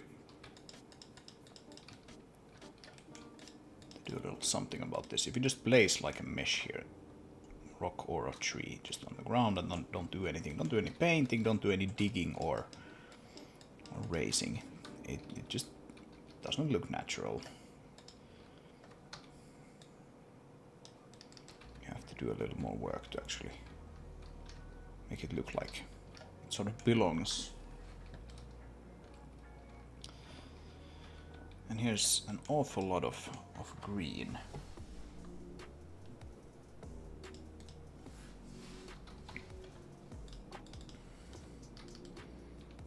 And that's better.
I think I want this.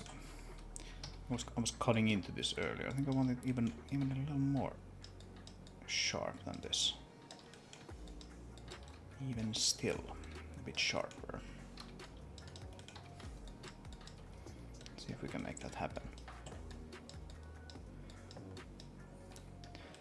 Height maps are of course a little limited.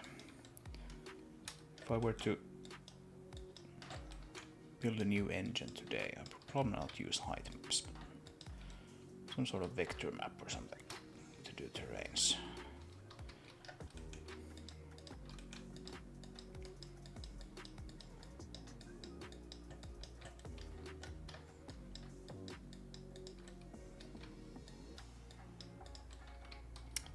Or I say so now, but height maps are of course kind of easy to use. Vector map editor needs to handle a lot more complex interactions in editing.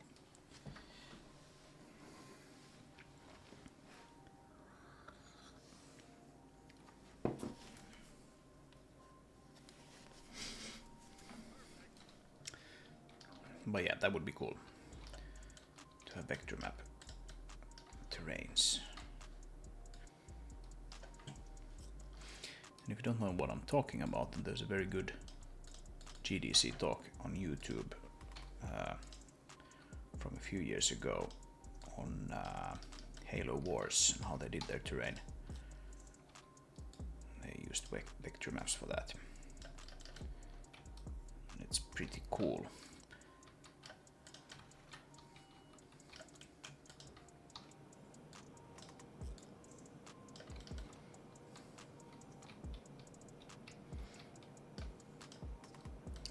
Yeah, I don't know exactly how this is going to look like, because this thing is still, this whole cliff is still unfinished, as I'm sure everyone can see.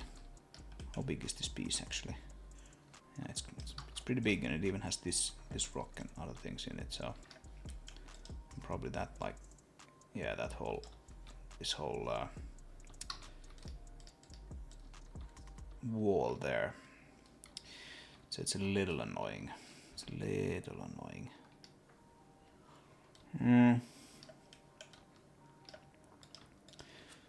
I probably have to get back to this when I know exactly how this rock is going to look. But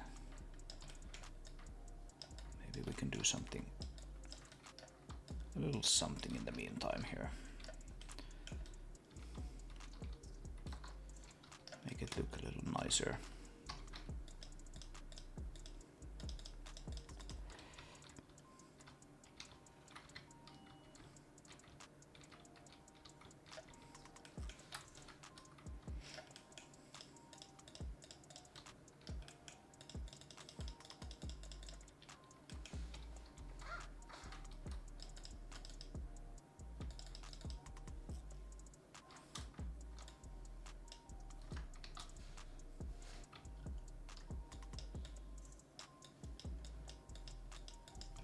Throw a little more paint on there.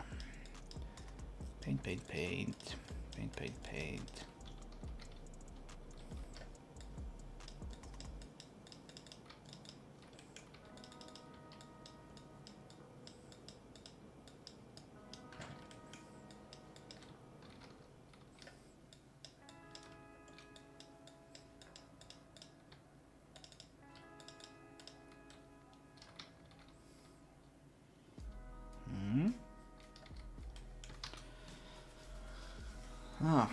It's slow going, but but slowly but surely it starts looking nicer. It's kind of a nice framing here with these things in the back, in the foreground, and then those in the background. I especially kind of like this, how this cliff sits here. I think it looks kind of natural and nice. Very cool.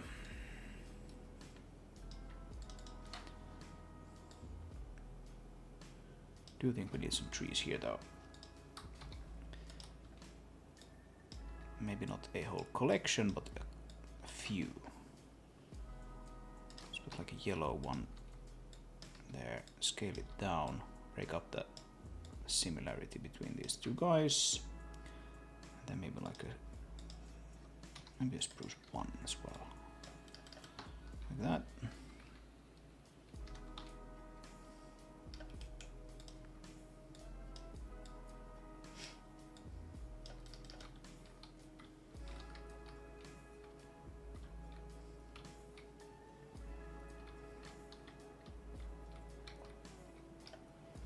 One of these needs to be taller than the other ones.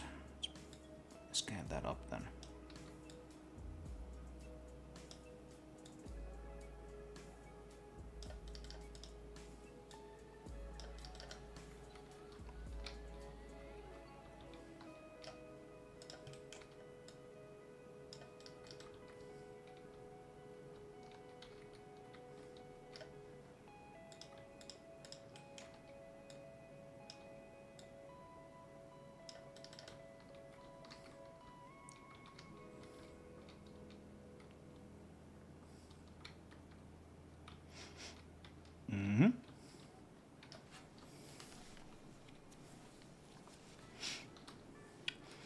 Nice. Okay. Let's have a look at the overall level here. Like the area that's completely undecorated is just getting smaller and smaller, which is of course super nice. It's basically just like outside of this road now. You have these areas that are not decorated. Well, there's a little bit of stuff here, and of course the thing that we're doing now is not done yet.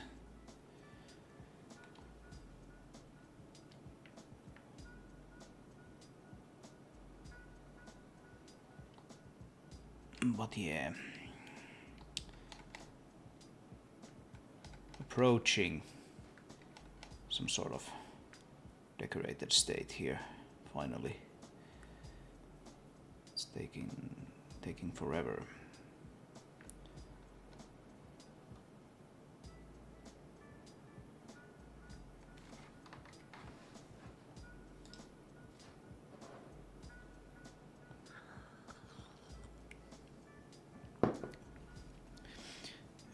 All kinds of weirdness going on here with this distance. Like you shouldn't really see any of this at this distance with the fog on.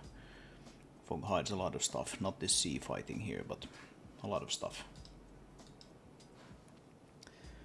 If we don't have the fog on, then we have like all kinds of SSAO noise and flickering going on there. It's just kind of ridiculous. Yeah, this place is completely undecorated. There's nothing here. This is of course just like sort of a mostly to make this place feel a little larger. I'm not sure there's gonna be any like gameplay relevance to this place, so kind of off the beaten path. Similar to this bit here. Yeah.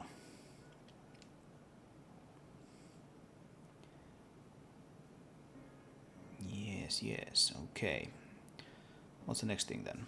Put something here probably. We have that thing. Might want to put something here still. Something small and then something up here. Yeah.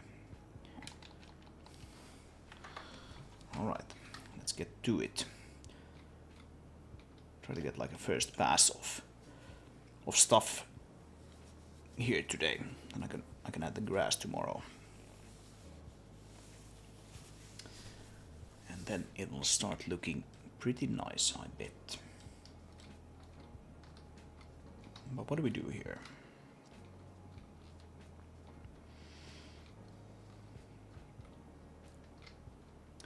Maybe I don't want to put like a whole bunch of things here. Perhaps just a couple of trees up here near the cliff. You can drive here right past this and get to that side here, so that's nice. Let's not like mess with that, but we could put some trees here, like next to this guy and sort of underneath it. This rock. I think that would look kind of nice. It looks nice here with this other rock that I've already decorated. All right. do that. Let's put... Should we even put like a collection there? That work? I think this kind of immediately looks kind of nice. At least from certain directions. Let's try. See what happens.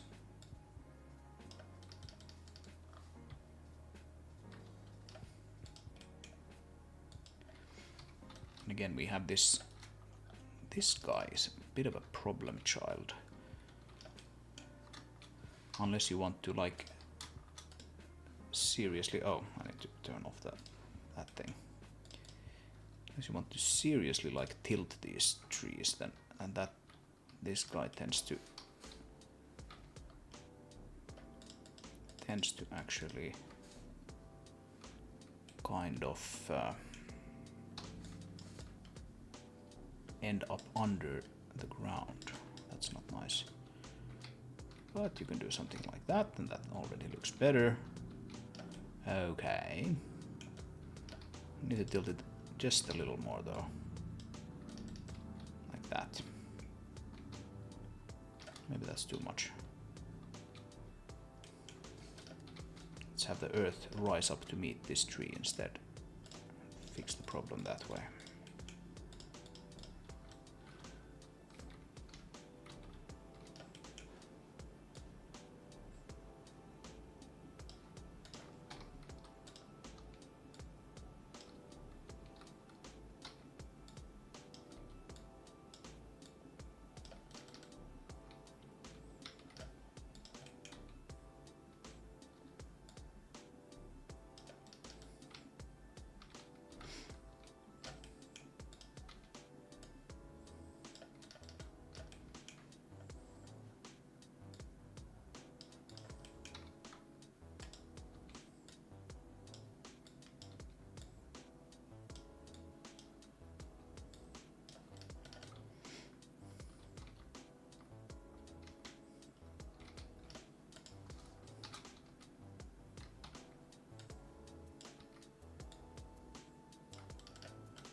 Alright. That could work.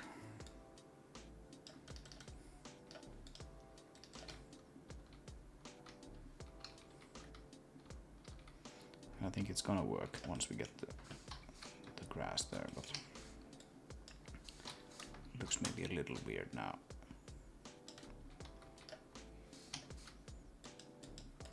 But I don't think I need to be overly worried about that. Specifically because we don't have the grass yet, so I'll change it later if I need to. We should probably put like at least a rock here.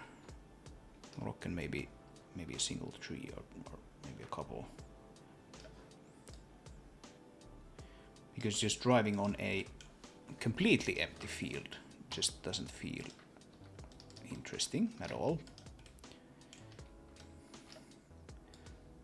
So let's put it like right here where this slope begins actually. I think that makes sense.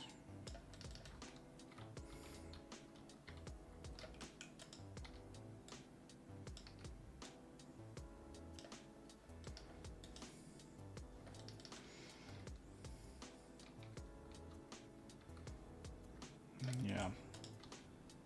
A bit more to this side. We can sort of dig a little bit around it as usual.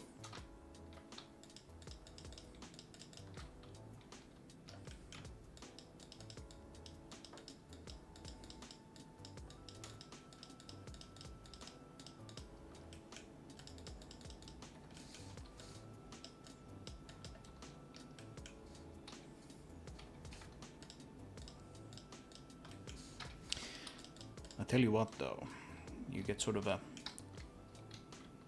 newfound respect for level designers when you do this enough.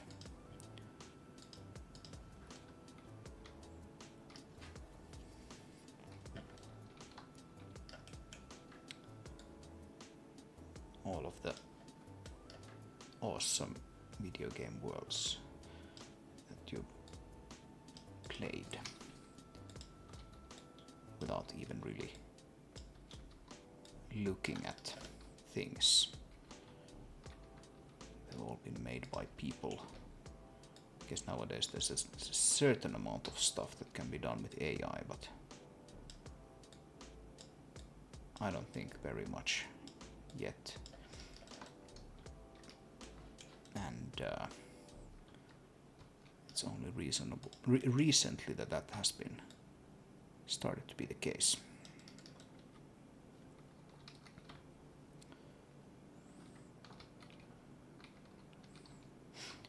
Yeah, that's nice. So that, like, when you come from over here, you can already see that, okay, there's something there, I need to go around it, and then there's the rock and the tree there. Let's put something else there as well. One of the small guys, like a red one. Just bring it, make it really small. Just put it there. I should be on the bottom side of that, below it.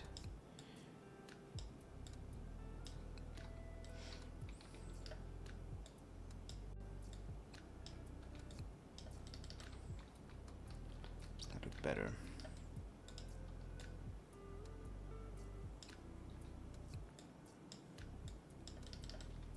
I don't know.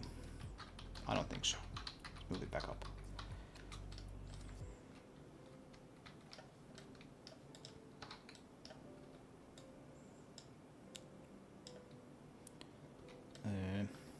Right, this is not cutting through the ground, right? Just about. Right? Bring it up. Ah, that's fine. That's fine. Some rocks there.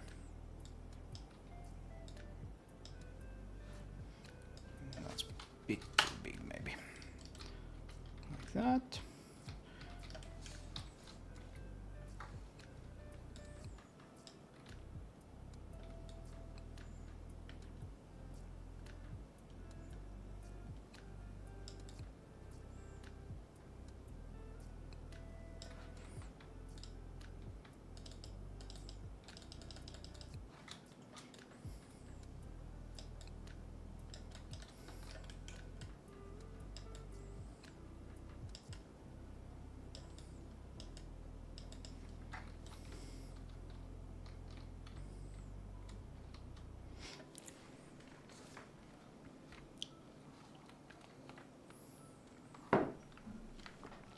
Right, so now I have the option of actually leaving this place this open. I might want to do that, but I'm not sure yet. Guess I need to put in the grass and see how well this thing flows. The grass has become such an important part of the look of the ground. Right, this looks like ground. This looks like plastic.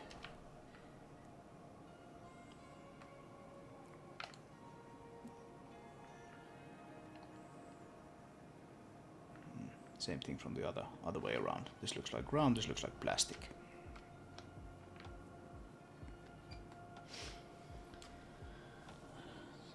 So yeah.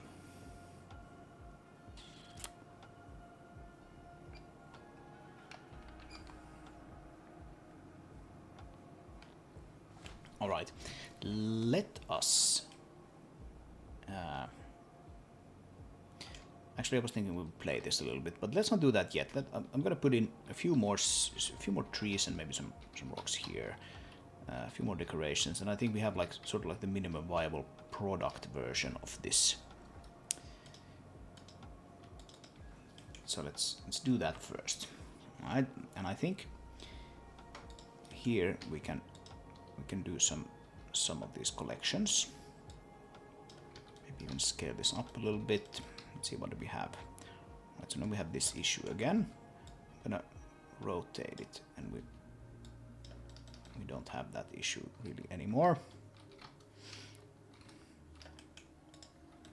That's probably fine.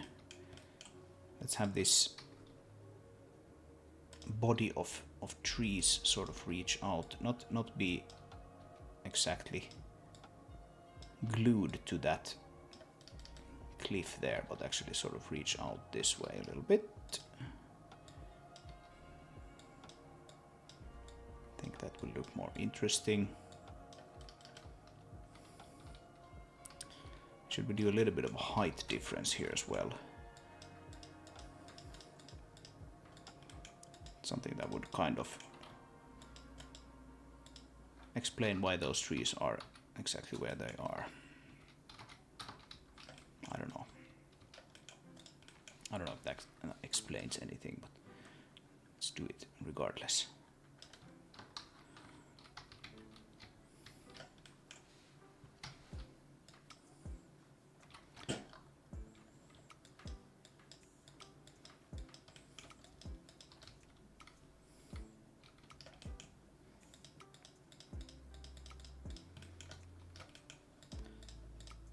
So sort of a little bit of a shelf or something here.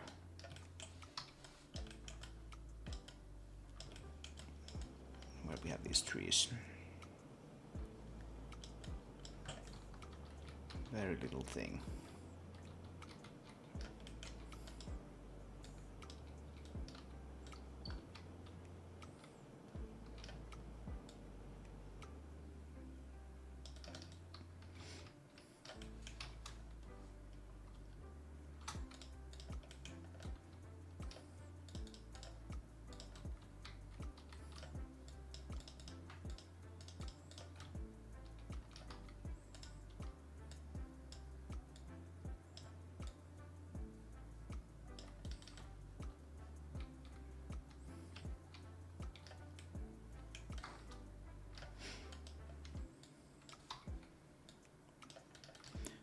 This basically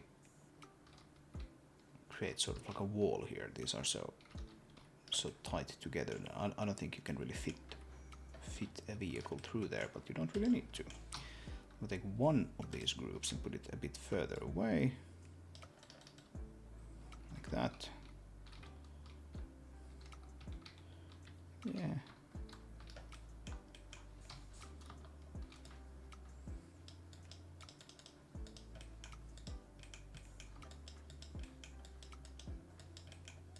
Again, sort of invite players to just drive around these things and see what's what.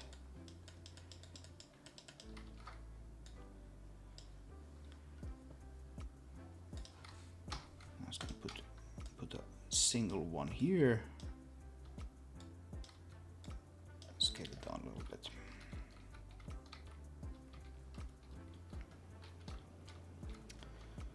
Yeah, I should have created these collections of trees like long ago. I only did it this weekend.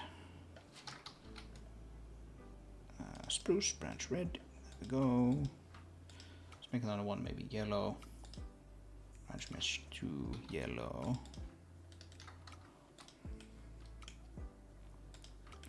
Take one of these and make like that one maybe yellow.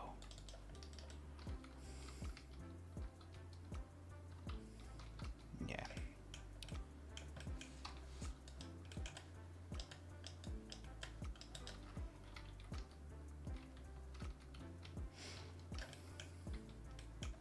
And then I think this painting here should kind of reflect this height idea that we have going here. So no, that's not the tool I wanted. I wanted the painting tool.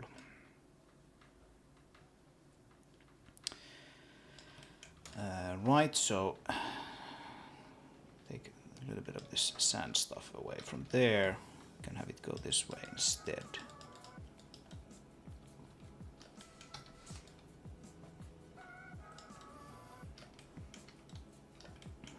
Here should be something.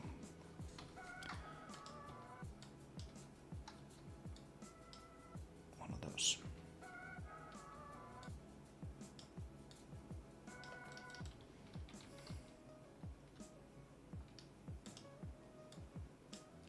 Make one of these like really slanted. Does that look cool? Oh, it looks alright. Yeah, I think we can keep it that way.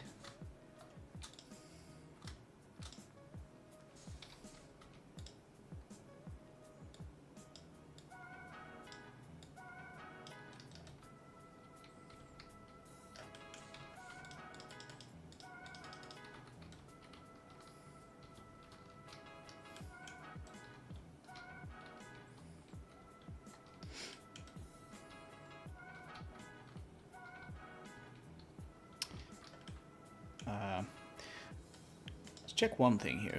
If we have the... Yeah, the mother vehicle probably can't fit here now. That's like a question that doesn't need to. Not necessarily. Maybe we can actually still drive it up there ourselves. If we build this now, I don't think that area will be accessible. Oh, hey Tutu. Didn't see you there.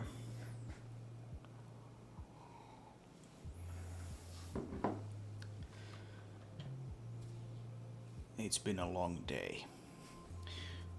Trying to really sort of almost crunch this this level together now, so I can move on to other things needed for the demo. But yeah, we can see that we can't actually get there, at least with the AI. That might be a little bit of a thing that we might want to do. So if I fly here,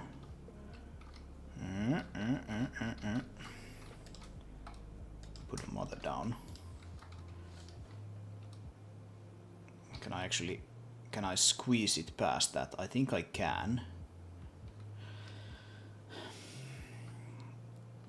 I think I can just about squeeze it past that thing. But I might just want to move that cluster of trees a little bit to the left there. From this viewing angle, yeah. You can squeeze the mother here.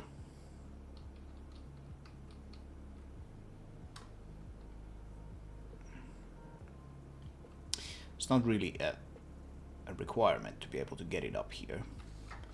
But the reason I'm thinking about this is that if it looks like you can drive it up there, like it looks like you can, or you evidently can, then it will probably be sort of annoying if you can't order the mother up there using the AI. If it quite simply doesn't have enough space. So let's see if I do that. I can still probably actually get through there with the scout. We can consult the other nav mesh about that and see what's what. So hoping that we'll get like a thin stripe of nav mesh here. I really don't want to make the nav mesh radius any not yet. Okay.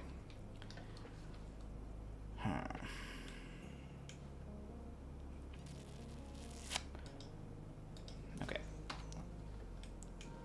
So now we probably can get up there.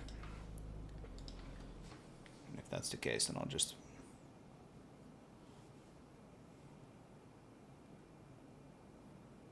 change the shape of those trees a little bit.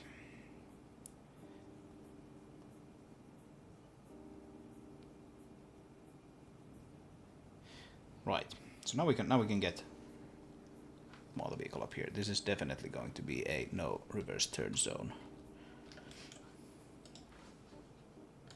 It's just going to be chaos and destruction if the vehicle tries to make a reverse turn there. But luckily that system works quite well these days. So what about this other thing? Yeah, it can't quite get through there. That's fine. Let's move these guys a bit to the side there. Make it like almost a thick forest. So now it probably can. I don't know why I wanted to be able to drive there, but I do. So let's make it happen.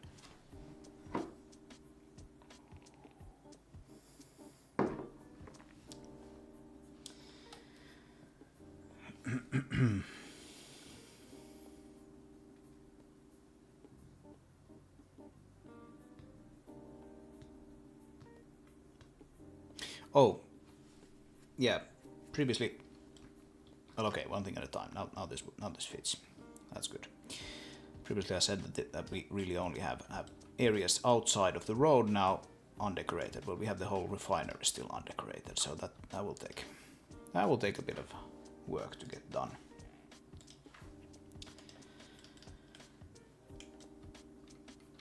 But yeah, a pretty good velocity now of doing this stuff, so should be fine. Okay, let's put the spruce, this extra spruce that I for some reason want to have here instead.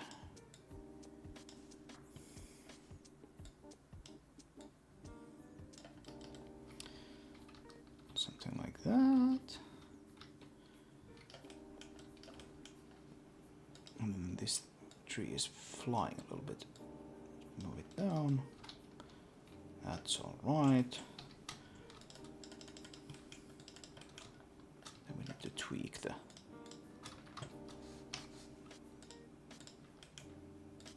underside of these trees.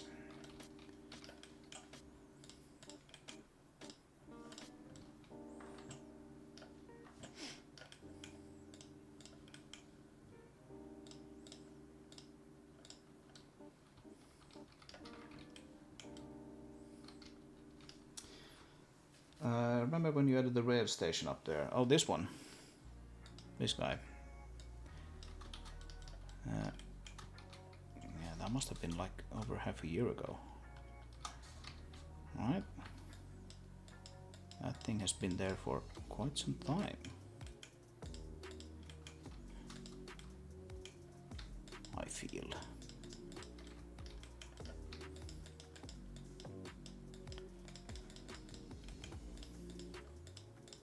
But yeah, this level is it just turned 1 year.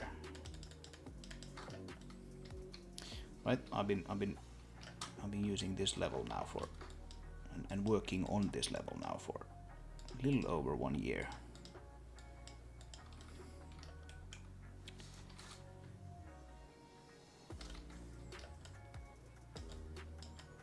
While also doing all kinds of other things, luckily.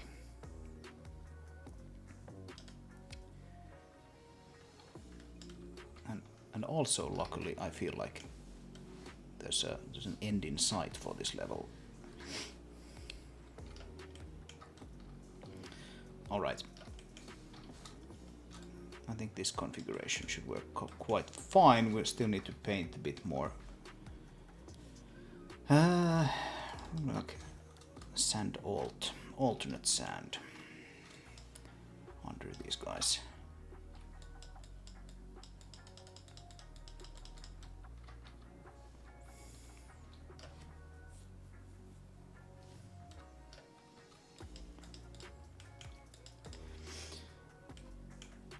Time flies so fast when you get older. Yeah, tell me about it. Actually, I have been working on other levels during this year, for being completely honest here. I have the intro level that I showed you, I think, in the last stream, the one that's sort of only used for a cutscene currently, but might be used for other things later on. And it's out there on the big plain. That level has also been, well, it's still kind of rough, of course, but the stuff that has been done on it has always also been done during this year. So, okay. What about this area now? Does this look nice? I think it's starting to look reasonable. There's this special rock here. It's a unique rock. It's kind of annoying, but it is here now. It's part of this big big cliff. And I'm wondering if I should just actually get rid of it. Either get rid of it or just separate it out into its own rock model so that we could use it in other places. I'm not sure.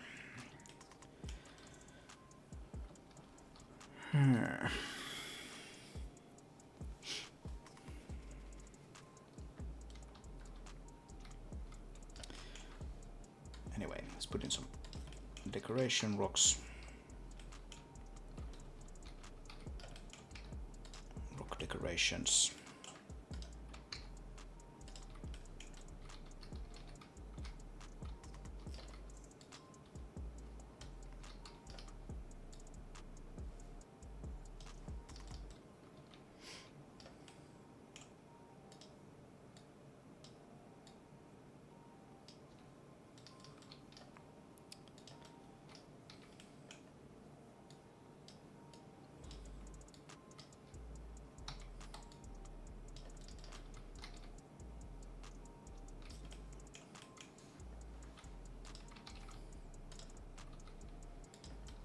I tend to put those rock decorations always near other things, but that is of course not, that doesn't feel very realistic, so I have to sometimes sort of consciously put them out into the open, like this.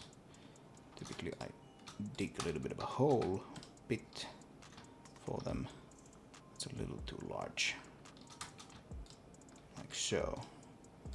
Then you sort of bury them there in that thing. Maybe even paint a little bit of something around them. It's a bit too heavy. Let's make it sort of non-circular a little bit.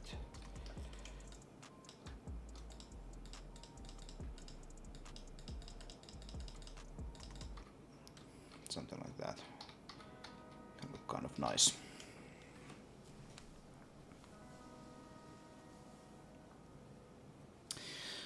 So I have to get this level done and demo up. Is it onto a horizontal slice to just try and map out the rest of the game? Yeah, that is one option. Absolutely. That's one option.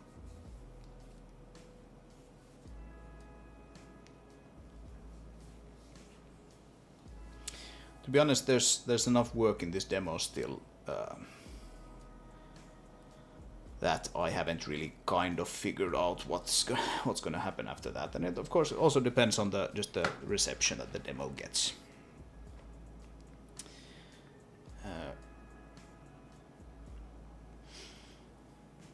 But yeah, that would be one way of thinking about it. If this level is the vertical slice, then it would make sense to do the rest of the game as a horizontal slice, and that way you would then have the whole campaign sort of playable from start to finish in a really rough state. And then you could even, when you have that, you could get perhaps the help of some other people to try to polish up that thing.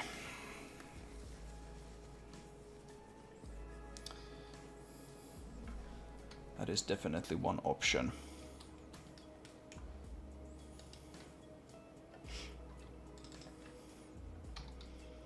I feel like that's a place for a rock. That looks like a place for a rock, in my humble opinion.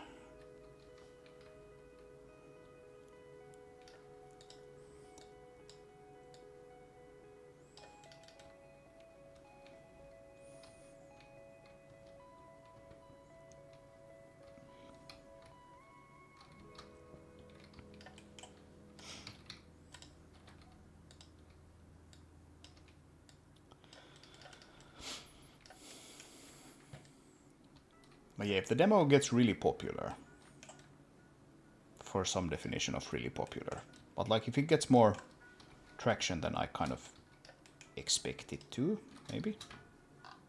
And I know that's a big if, but still, that turns out to be the case.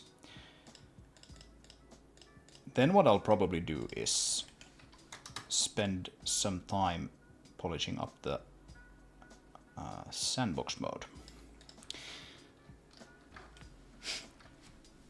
So that would mean that maybe I could even release some sort of sandbox light version of the game for free or for some reduced price.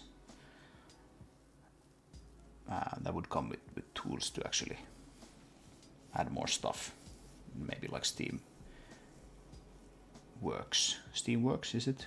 I think it's Steamworks is the Valve SDK for doing like mods and things like that. Steamworks support so that people could create their own stuff and share it on Steam. That would be kind of cool. So then like and this is just like super hypothetical and don't take any prizes or anything like that. As a promise or even as a plan, but like to give you an idea, then you know if the full game would cost 20 euros, then maybe it would make sense to release sort of like the sandbox game for 10 euros, which you could then upgrade to the full campaign when it comes out for another 10 euros. Or you could just buy the whole thing for 20 euros. You know, something like that. Maybe that would be a good way to ship this thing.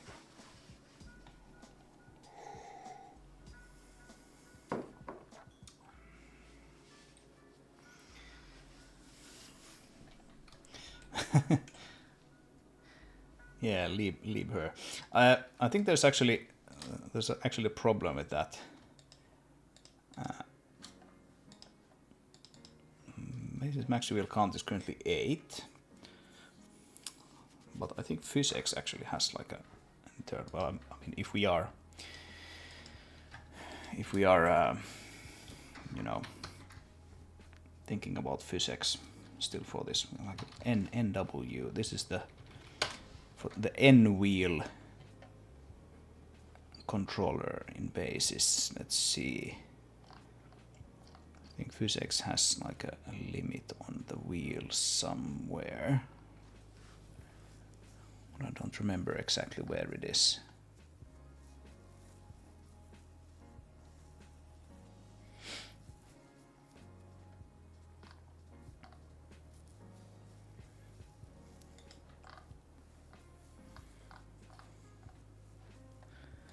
Wheel centers, CMM offsets. Wheel count. That's a basis thing, but that's a PhysX thing. Yeah. I don't remember exactly where it is, but somewhere here.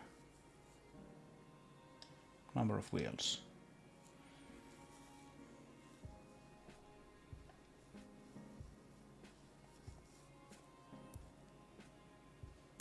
$20 wheels, right? 20 wheels. Is that enough for your leave her monstrosity?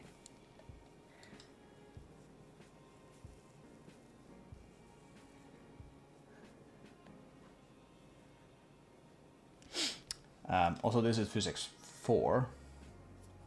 I might want to upgrade to PhysX 5 at some point. It has a completely different vehicle model, but it also supports this old one with the backwards compatibility.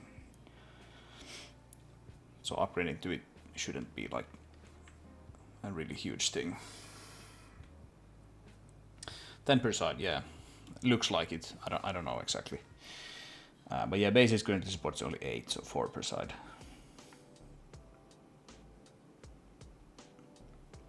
But yeah, that is a somewhat arbitrary limitation, if I remember correctly. What I would really like to have, actually, is tracked vehicles. That would be cool. But I want to do it correctly. If I do it, I want to do it with some level of like physical simulation of the track, or at least like visual physical simulation of the track, if not actual like physical.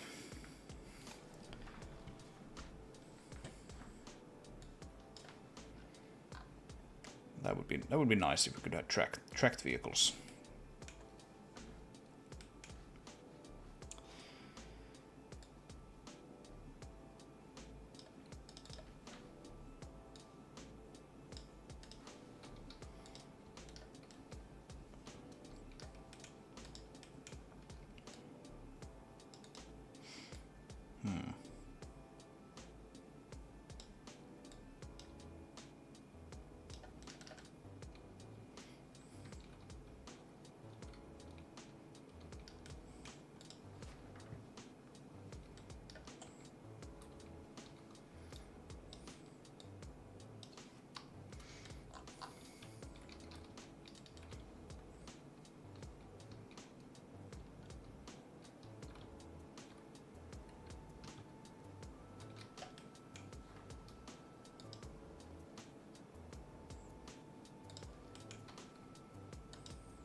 Tracks make any vehicle at least 2 times cooler. I agree. I tend to agree.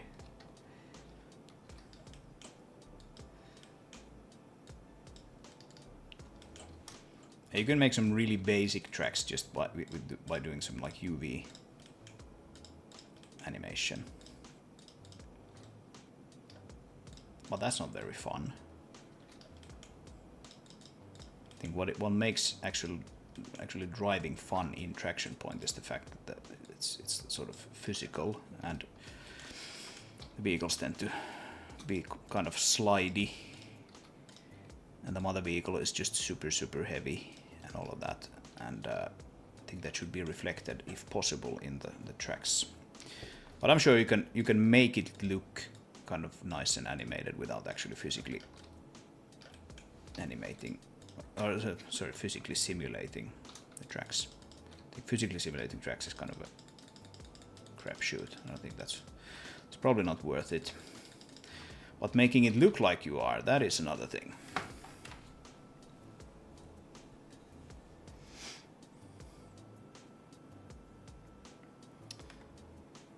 Alright. See, doesn't that cliffside look nicer with some trees? I think so. And yeah, I have sort of like a ridge thing going on here as well. I was thinking I would place trees on that too.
yeah, like technically the game already supports vehicles as like Steamworks mods. Well, except for the Steamworks part, but I mean you can already create new vehicles purely through data, as I mentioned previously during the stream actually, which means that I think this is kind of suitable for like a Steamworks focused version.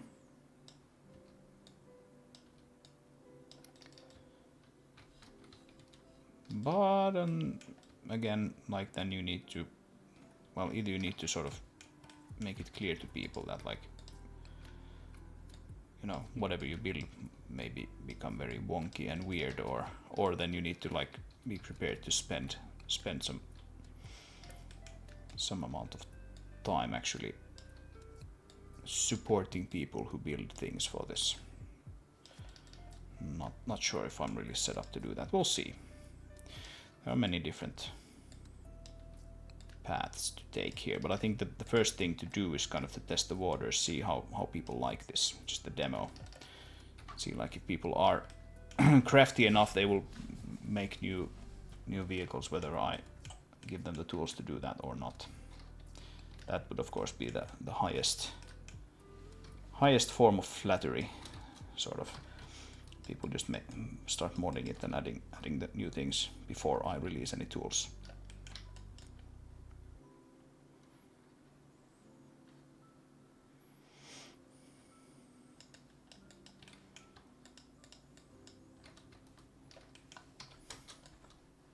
But that would require the game to be somewhat popular. That stuff doesn't happen for really obscure games that played by 5 people. So we'll see how well it lands.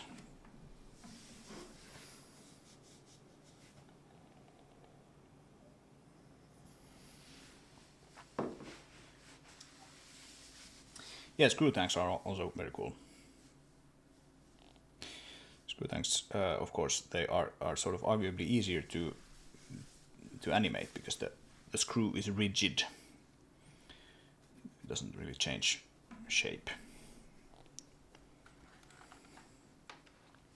Yeah, that would be another thing. That would be kind of nice.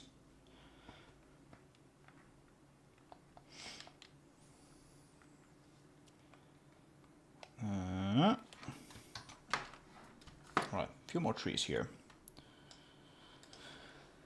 Then I think it's time to play a little bit.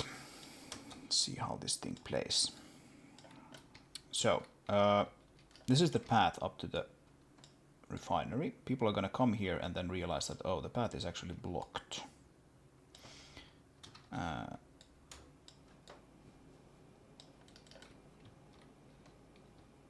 before they get up there, they would drive past this place.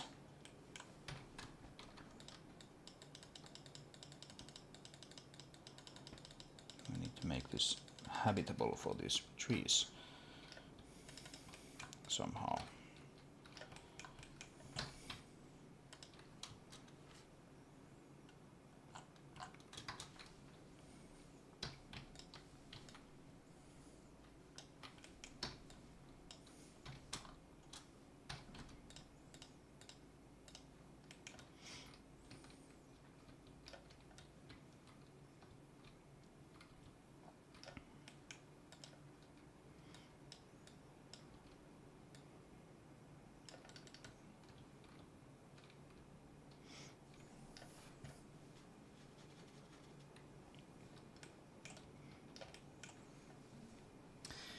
Yeah, early access is sort of like, it's a double-edged sword.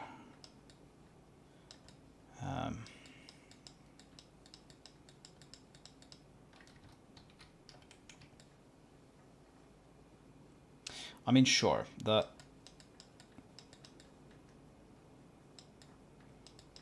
early access version could be the sort of sandbox version.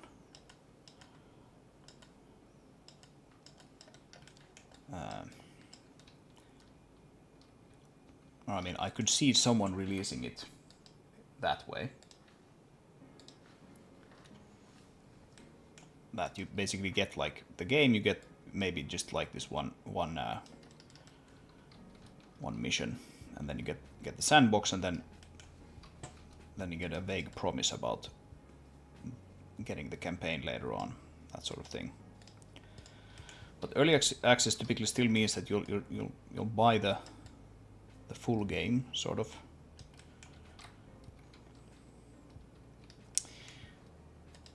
And you're sort of expecting to get that full version at some point. I'm not sure that is really what I would want to do in this case. I'm thinking more like maybe selling sort of the base game, and then maybe releasing the campaign as like DLC, and just selling the base game with a low enough price point that people sort of what they are paying for is the sandbox mode.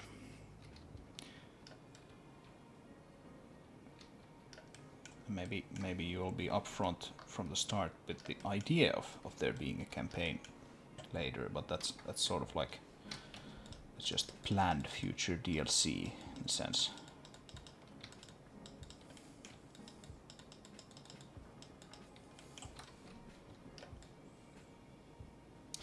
Because the thing is that building a single player campaign like this is kind of expensive stuff, to be honest, because it's like time consuming, or then you need a bigger team. While the sandbox mode is, there's a little bit of upfront cost, yes, to build the game, but then when you have it sort of working, then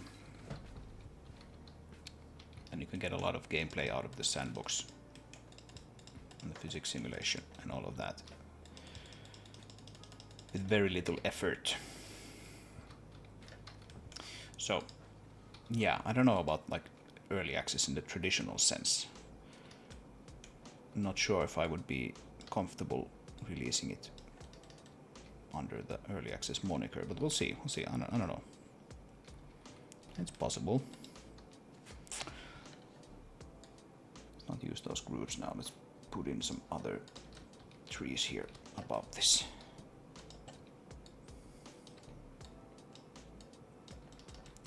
Like basically what I'm trying to avoid is selling something to people and giving them sort of false expectations. If I'm selling this game for 20 euros and I sell like an early access version that contains just the one mission, they're still paying the 20 euros or whatever. Maybe there's a small early access discount or something, but still, basically, like they're paying for the thing, and they're essentially getting the whole thing. Well, then I better deliver on the whole thing, and you know how difficult it is for people to actually ship their promised early access things. Not saying that I won't be able to do it, but I'm just saying that historically there's a lot of people who fail, or they just kind of abandon their early access games.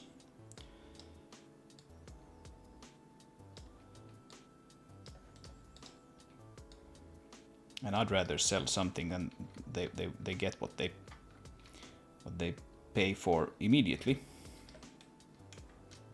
and then maybe later on they get like an expansion if they want to pay a little more for that.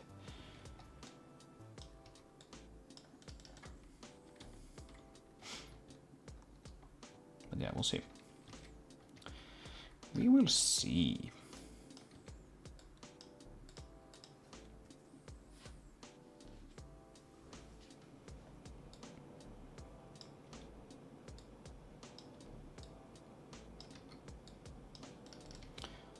That's like way too slanted now. I don't know.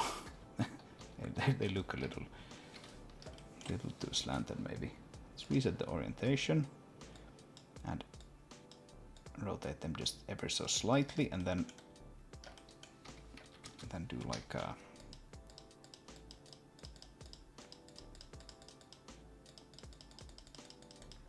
small digging operation here. Enjoying this project so much already, just watching how it comes to life is worth paying for it. Oh, well, thank you. That's very kind of you, but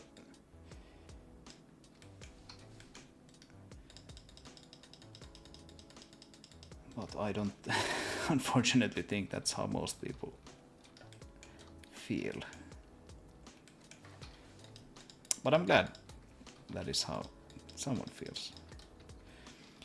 It's very encouraging.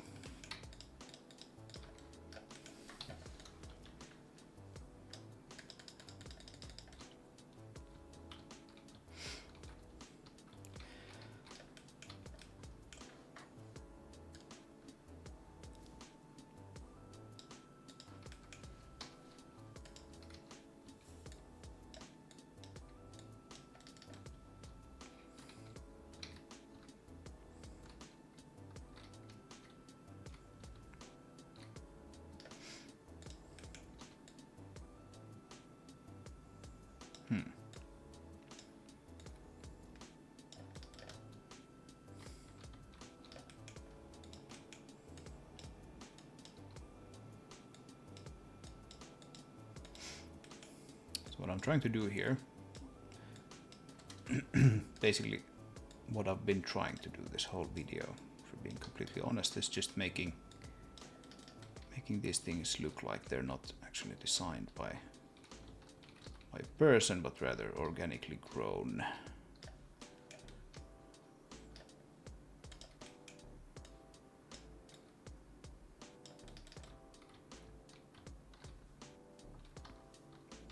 That's not always easy. It's almost never easy.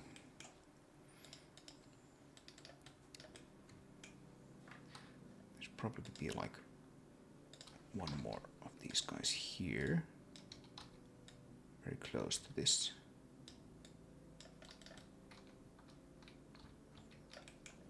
Maybe not that close.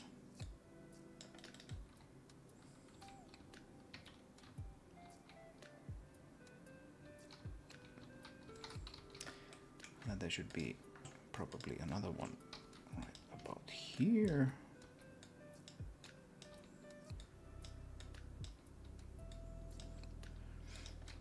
Hello, scale mannequin, let me duplicate you. Yeah, this cliff is just super raw still, so I shouldn't do anything very drastic probably near this, because it might still change shape. But I mean, I also guess it doesn't have to, and it can't change shape like that much, because it will affect this road and everything else.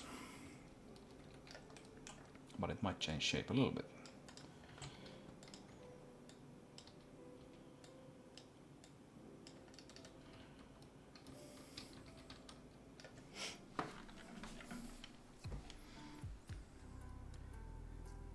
No. Yep.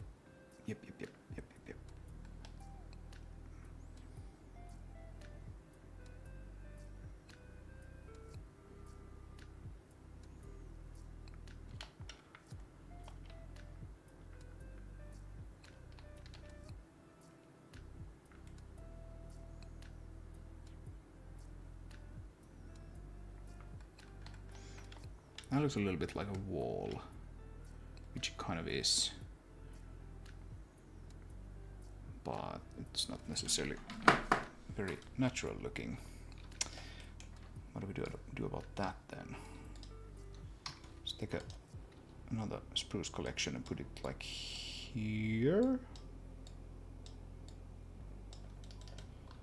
like there somewhere.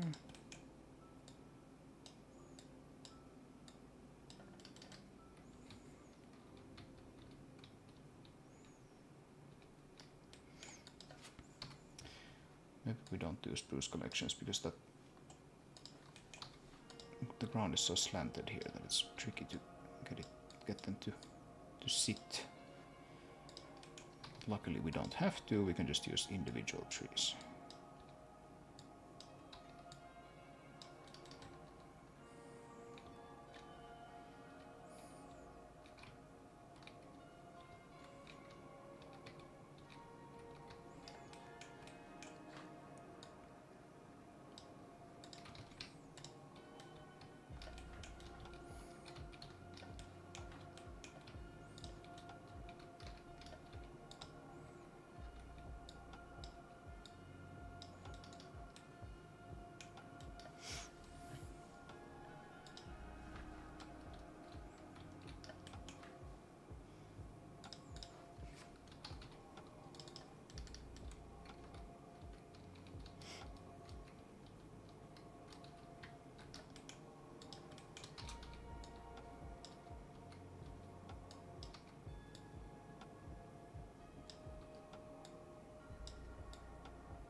Alright.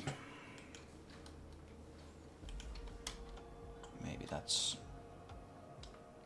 worth leaving as it is for now and then coming back to it later if it is just needs changing.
Oh. Those need to be put there. Yes. Rocks. I think I'm gonna want to do put just maybe like a end this whole thing here with like a single rock. Let's put it. How do I want to make this? Maybe rotate it like that. Put it kind of close to this.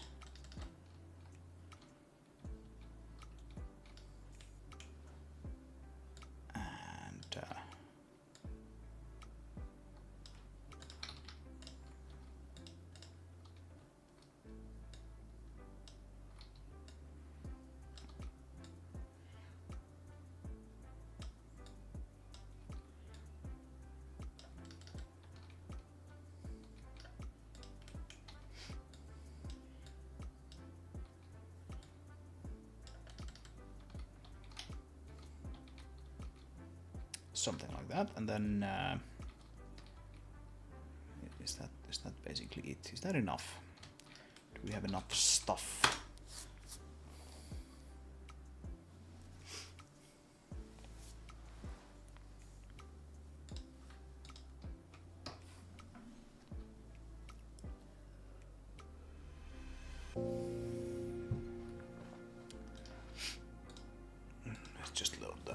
the raw level. Oh, actually, oh no, it's good. It's good. Stuff is there.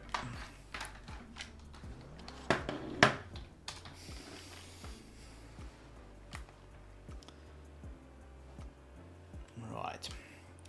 So we have quite a lot of new places to experience here.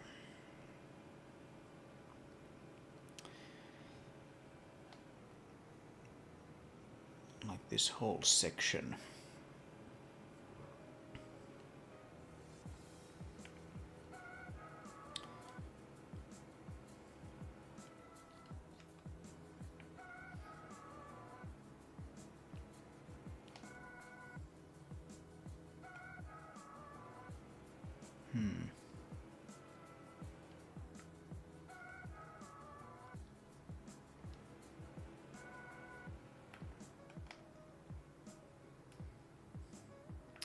It's not striking me as like super exciting yet, but I think that the grass will do wonders to make this feel like actual ground. And this round shape here is a little artificial feeling.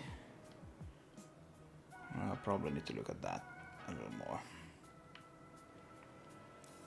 I don't think I want to put cliffs here. I want to keep this kind of open and drivable. But still, that doesn't feel very placey. Doesn't feel like a place.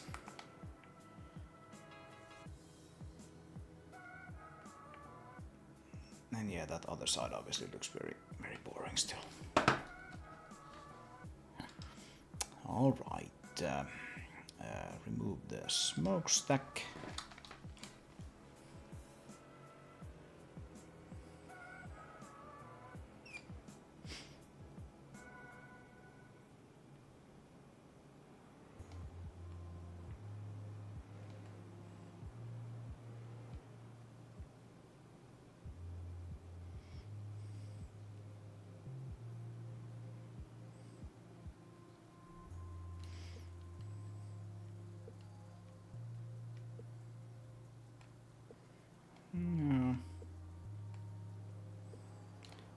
Let's ride the monorail over to the other side and see what it looks like.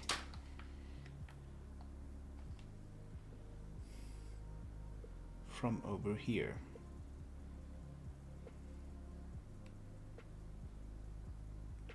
It does give you a better sense of scale with these trees, for sure. You're gonna realize how big everything is. And that's nice.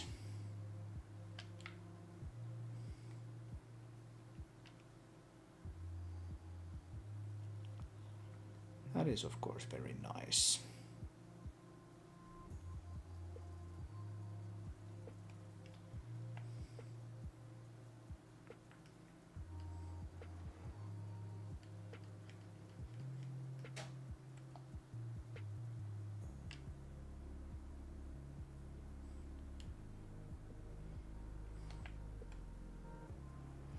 Cozy, yeah.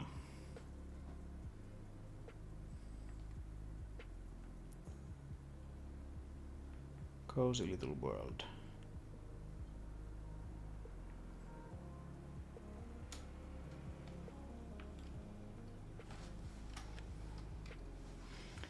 Alright, open the gate.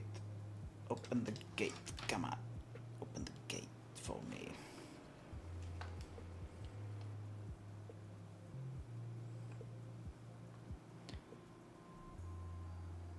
Yeah, this place turned out kind of nice with these opposing cliffs here.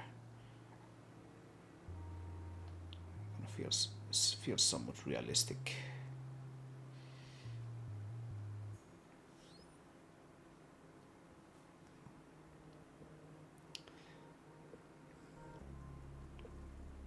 Yeah. Yeah, it's not bad.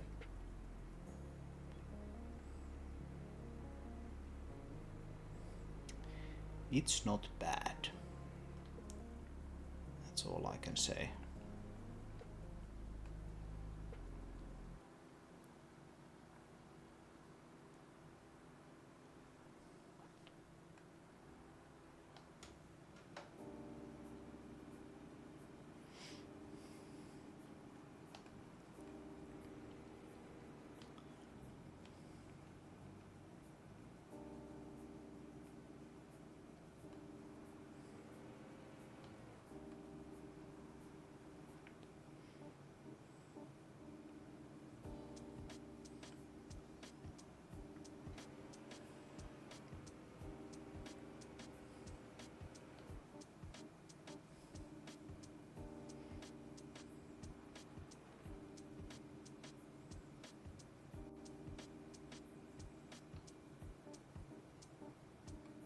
Yeah, I'm anxious to put in the grass here and see what that does to this feeling. This feels very plastic still.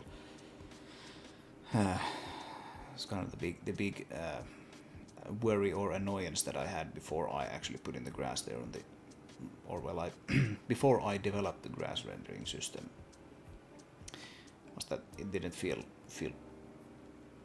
like a place, not even a stylized place, and this now feels much nicer. So I think I'm gonna want to do that tomorrow, and then we get a better sense of, okay, how well does this work actually.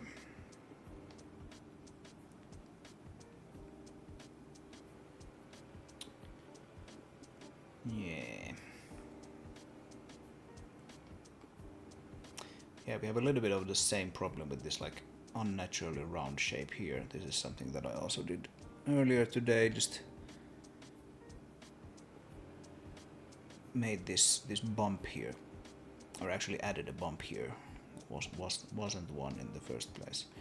That just needs to be toned down quite a lot, I think.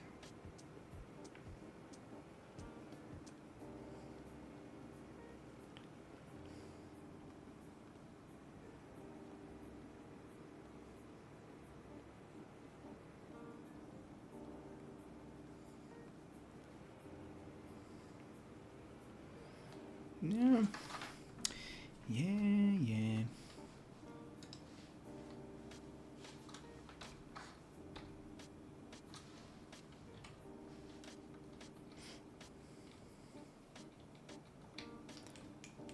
So basically shave off top layers of this guy. Whoop.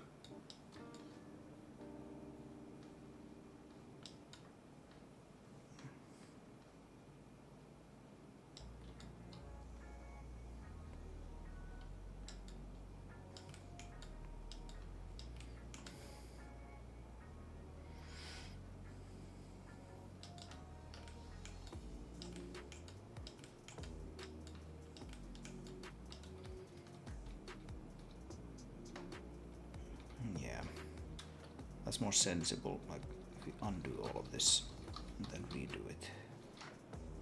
Yeah, that looks better.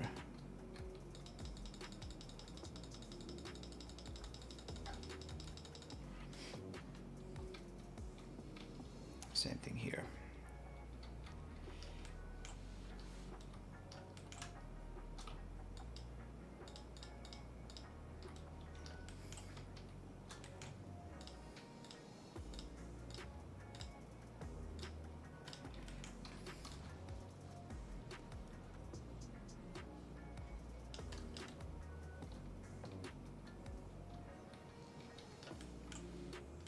Just make this like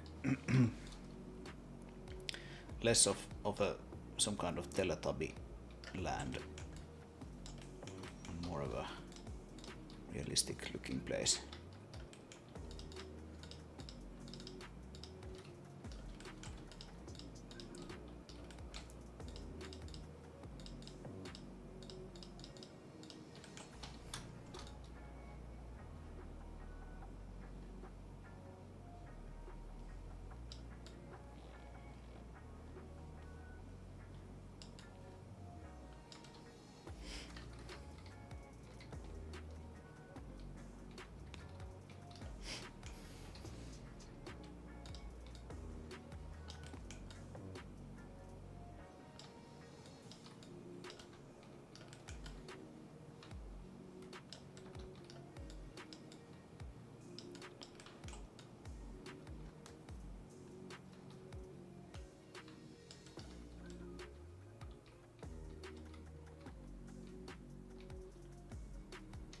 Yeah, this looks better when it's not that ridiculously high and round.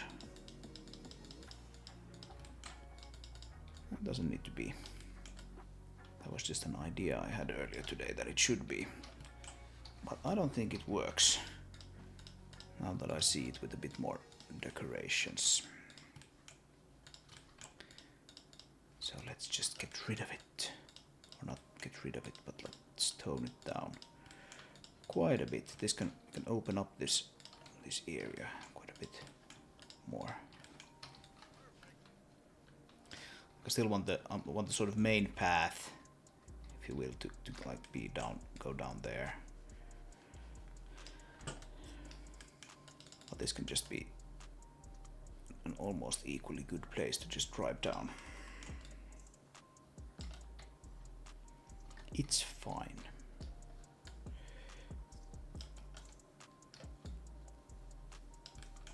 Let's maybe tone down this. What is it? Alternate sand, I think, is this red stuff here. It's a little too red for my taste.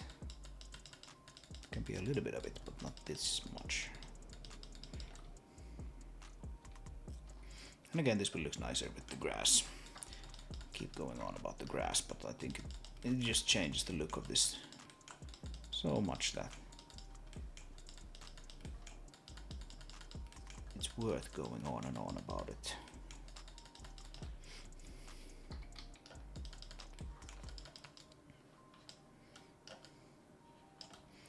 Now that dude is just levitating because I got rid of his ground. Put him back down. I'll go. There we go.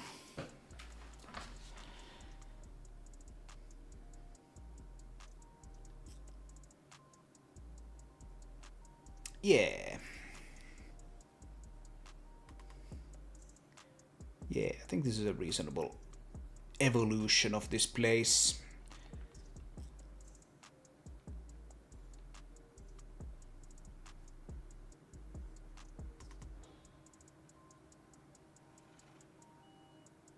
Still some tweaking and tuning to do, but starting to look somewhat okay.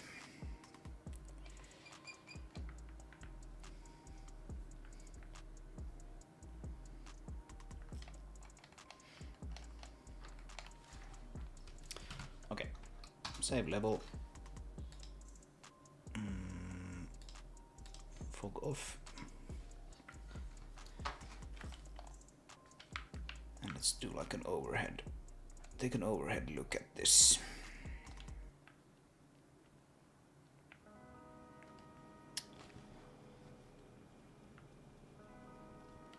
Yeah. Quite a lot of stuff here still to decorate. That's just sort of like the side of the level. It doesn't need to be super interesting, but still needs to look good enough. Same thing here.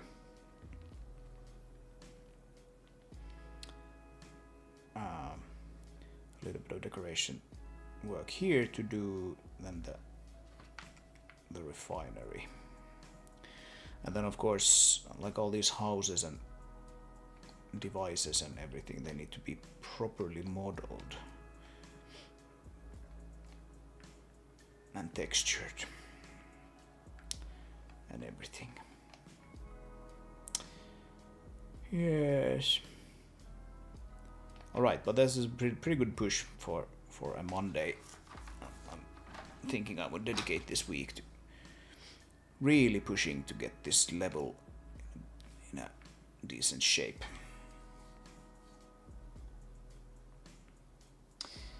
Some water body planned. No, I don't think so. Well, no, I don't have anything planned. There is a water surface thing here. Let's see if it works. Hello.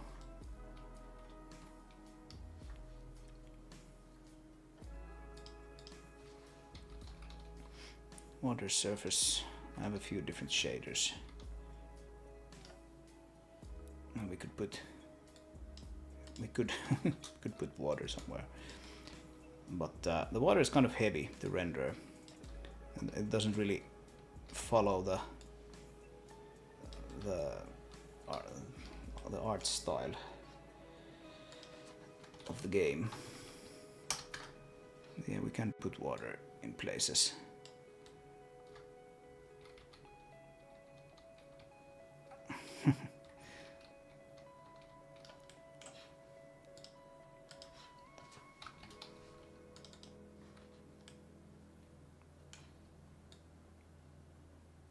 and it does work.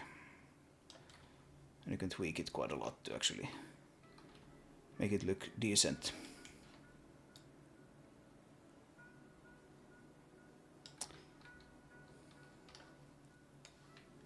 It's actually kind of like, it is pretty interesting to use this thing.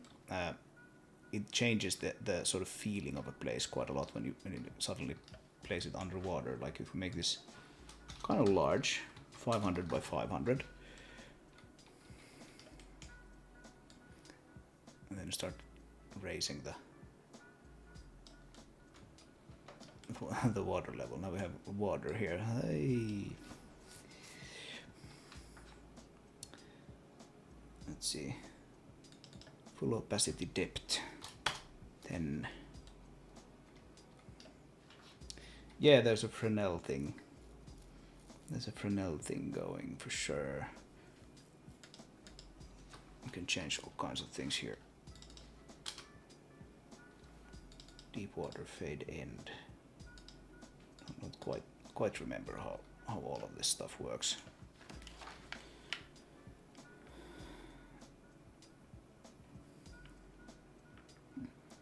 Oh yeah, it's turned into a pretty nice looking oasis.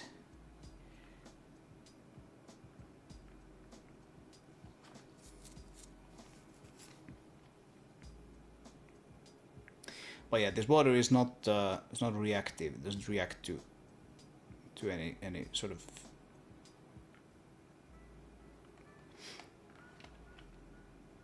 any physical like movement. Like it doesn't have any like ripples or anything. Reflection strength. It's a little too reflective, I feel.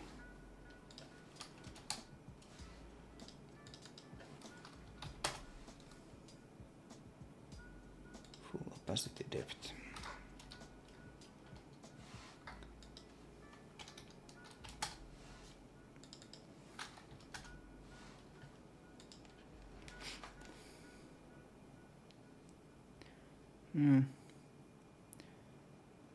It can be made to look kind of nice, I guess.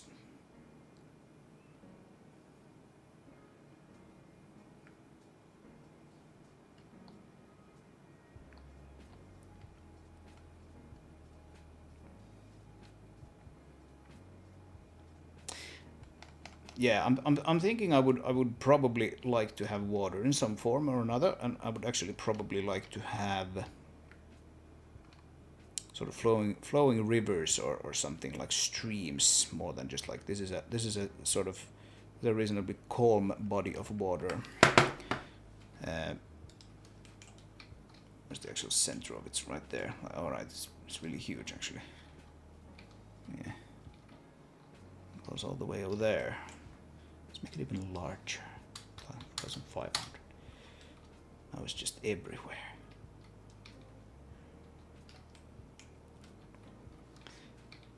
Move it a little down and then let's play this. Let's see how it feels. No, I'm not. I don't want to save this.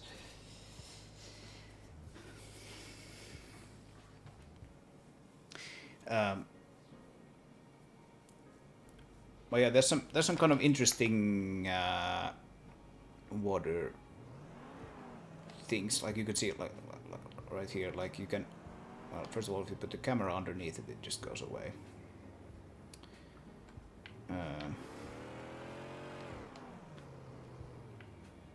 And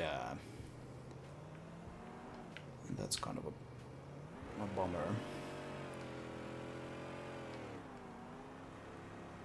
But yeah, it just looked kind of peaceful and nice. I was like, oh, how do we get to that side? How do we get there? Let's pretend we can't touch the water. How do we get to that side? I don't know.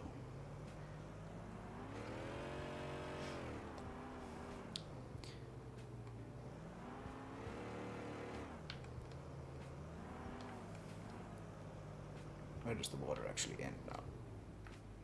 I think I messed with the parameters enough to actually make it super difficult to see where the edge is. 10 maybe. There we go.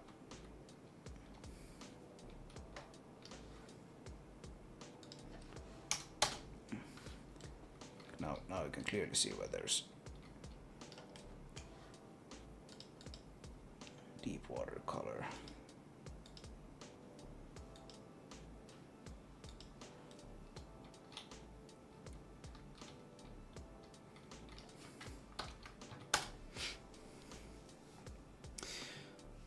Anyway, yeah, what I was going to say was that if you're working with something like Unity or Unreal or anything like that, you can sort of map out a river or a stream or something, and then have the water sort of follow that. That's something that I would like to try to implement at some point. That would be pretty cool.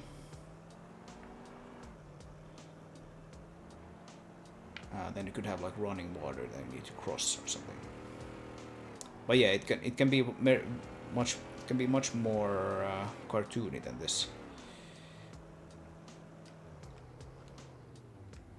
In this system.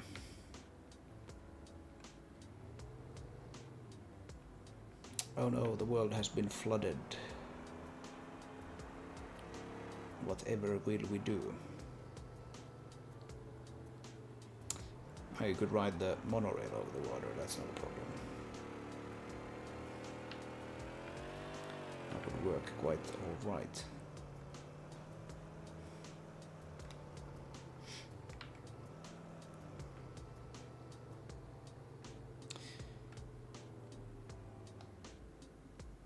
But yeah, this water is the implementation is kind of old school, because this is not a deferred renderer.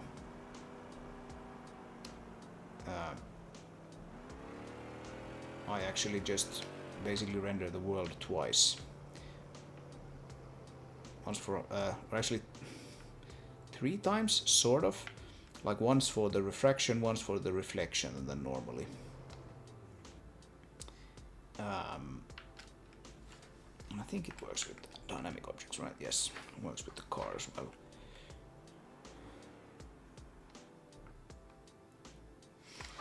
But like in a modern deferred renderer, we would probably use some sort of screen space effect for this. In some ways, this is like better, in air quotes, because you can do things like this. You can see like the top of the mountain there, even though it's not on screen.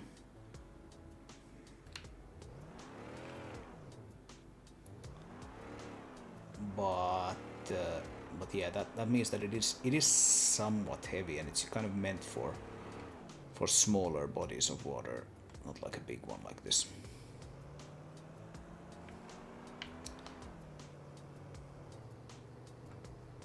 But yeah, it does work.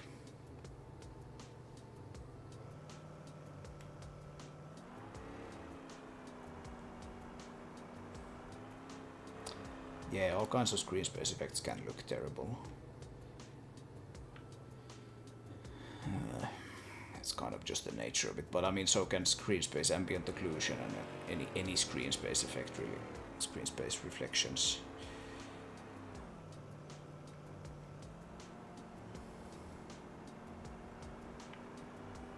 But yeah, this is the nice thing with water, is that you kind of change the feeling of a place quite a lot. I especially like this beginning here. I thought that looked kind of cool. This just like legit, except for those trees that are underwater there, just legit look like a some sort of shoreline. You have the sea out there, again with some trees underwater, but whatever. That's kind of nice.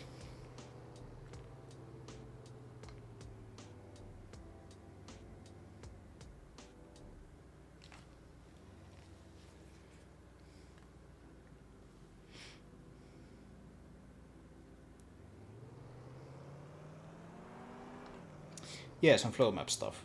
That would be interesting to investigate.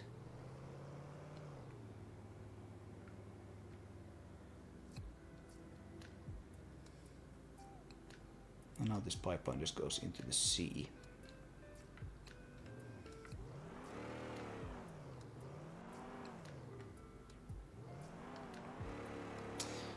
Yeah, we modeled the thing, but if we made the sea large enough, then it just looks like islands out in the sea. Where's the water now? There it is. Let's move it over here. Like this, and then turn on the fog. Like boom. There you go. That's a sea for you.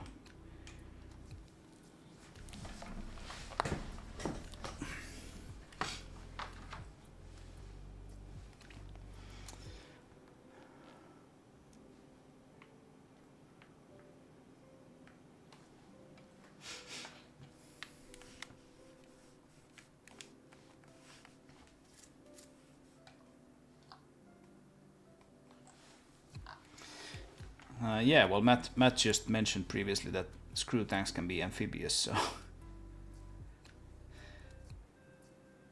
so let's just do screw tanks. The water even reflects my editor icons. I guess that makes sense.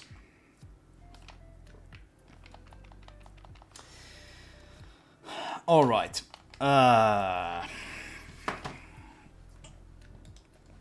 Let's get rid of the water surface for now and revisit that later. Anyway, yeah, I'm kind of beat. I've been doing this all day basically, but I think the result is kind of nice now.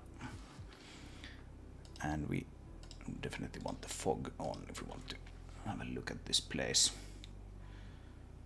Yeah, it takes quite a long time to model something like this, unfortunately so. But stuff is coming together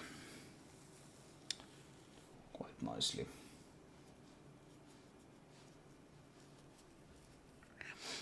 Yeah, no worries about any derailment. I think I was kind of done with this. Not really have the energy to do any more proper work today, so might as well derail a bit. But yeah.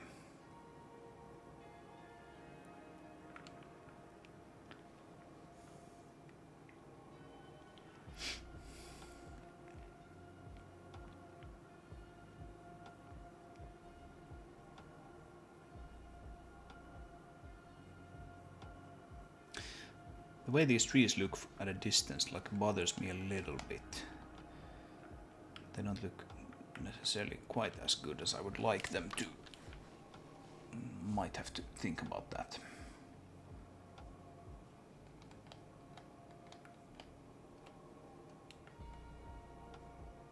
But it also probably doesn't really matter for the big picture, grand scheme of things.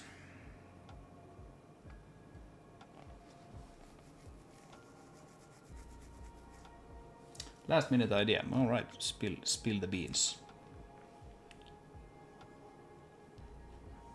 Spill the beans by all means.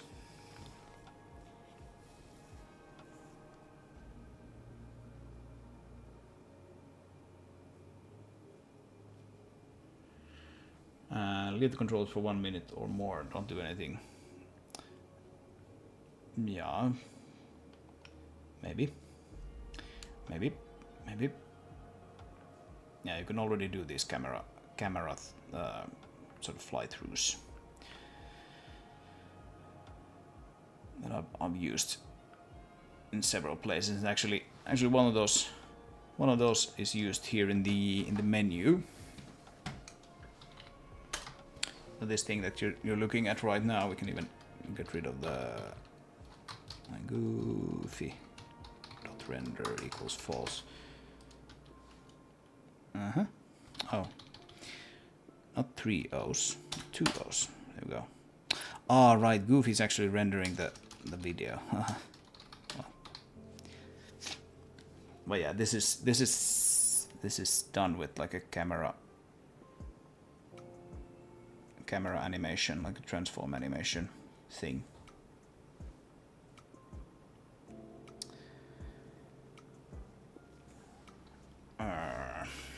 yeah, it's not very long. It's just looping. But yeah, you could do something like that.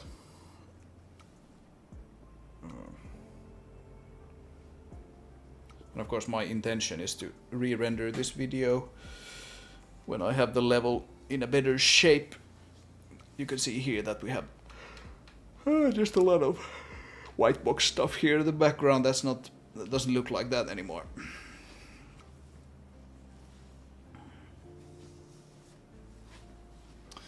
And then there's like this, there's another one that you can see in the,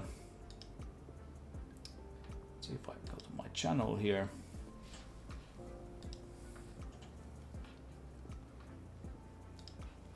Yeah, the indirect lighting video. This thing, this has like a, starts with the camera flying along a spline like this. And this is just placed in the level. You can do things like this. Man, look at all that empty space. It's so empty. And look at that horrible cliff.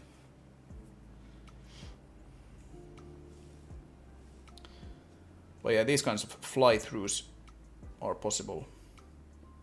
Of course, kind of depends on where you actually want to display these. But yeah, I guess like you could technically, if you don't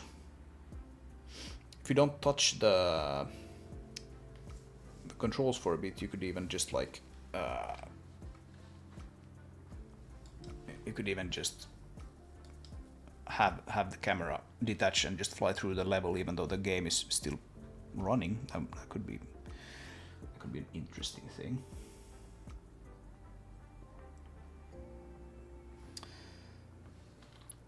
So yeah.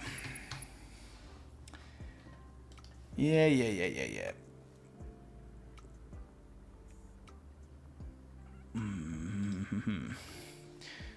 Yeah, then we have this thing.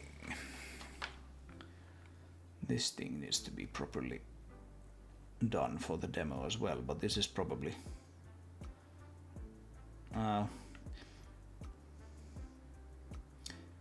this is kind of out on the big plane, so it can be kind of not that lush. It's mostly just a bunch of green and grass and one or two trees. Should be somewhat simple to do. I think this place is probably going to be removed in favor of something else. But yeah, this needs to be done for the demo too.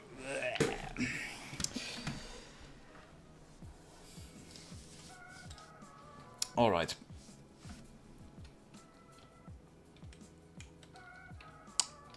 Coolio, thank you guys for hanging around today. I think I'm gonna end it here. Try to get some sleep before I continue doing this tomorrow. I might stream some more this week. We'll see how well this actually progresses.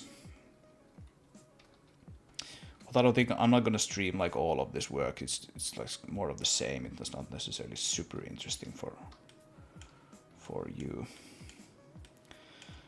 And it might just be faster if I do it off screen for a bit.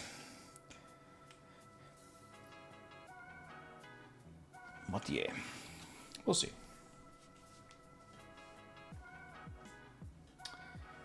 Anyway, thanks for today.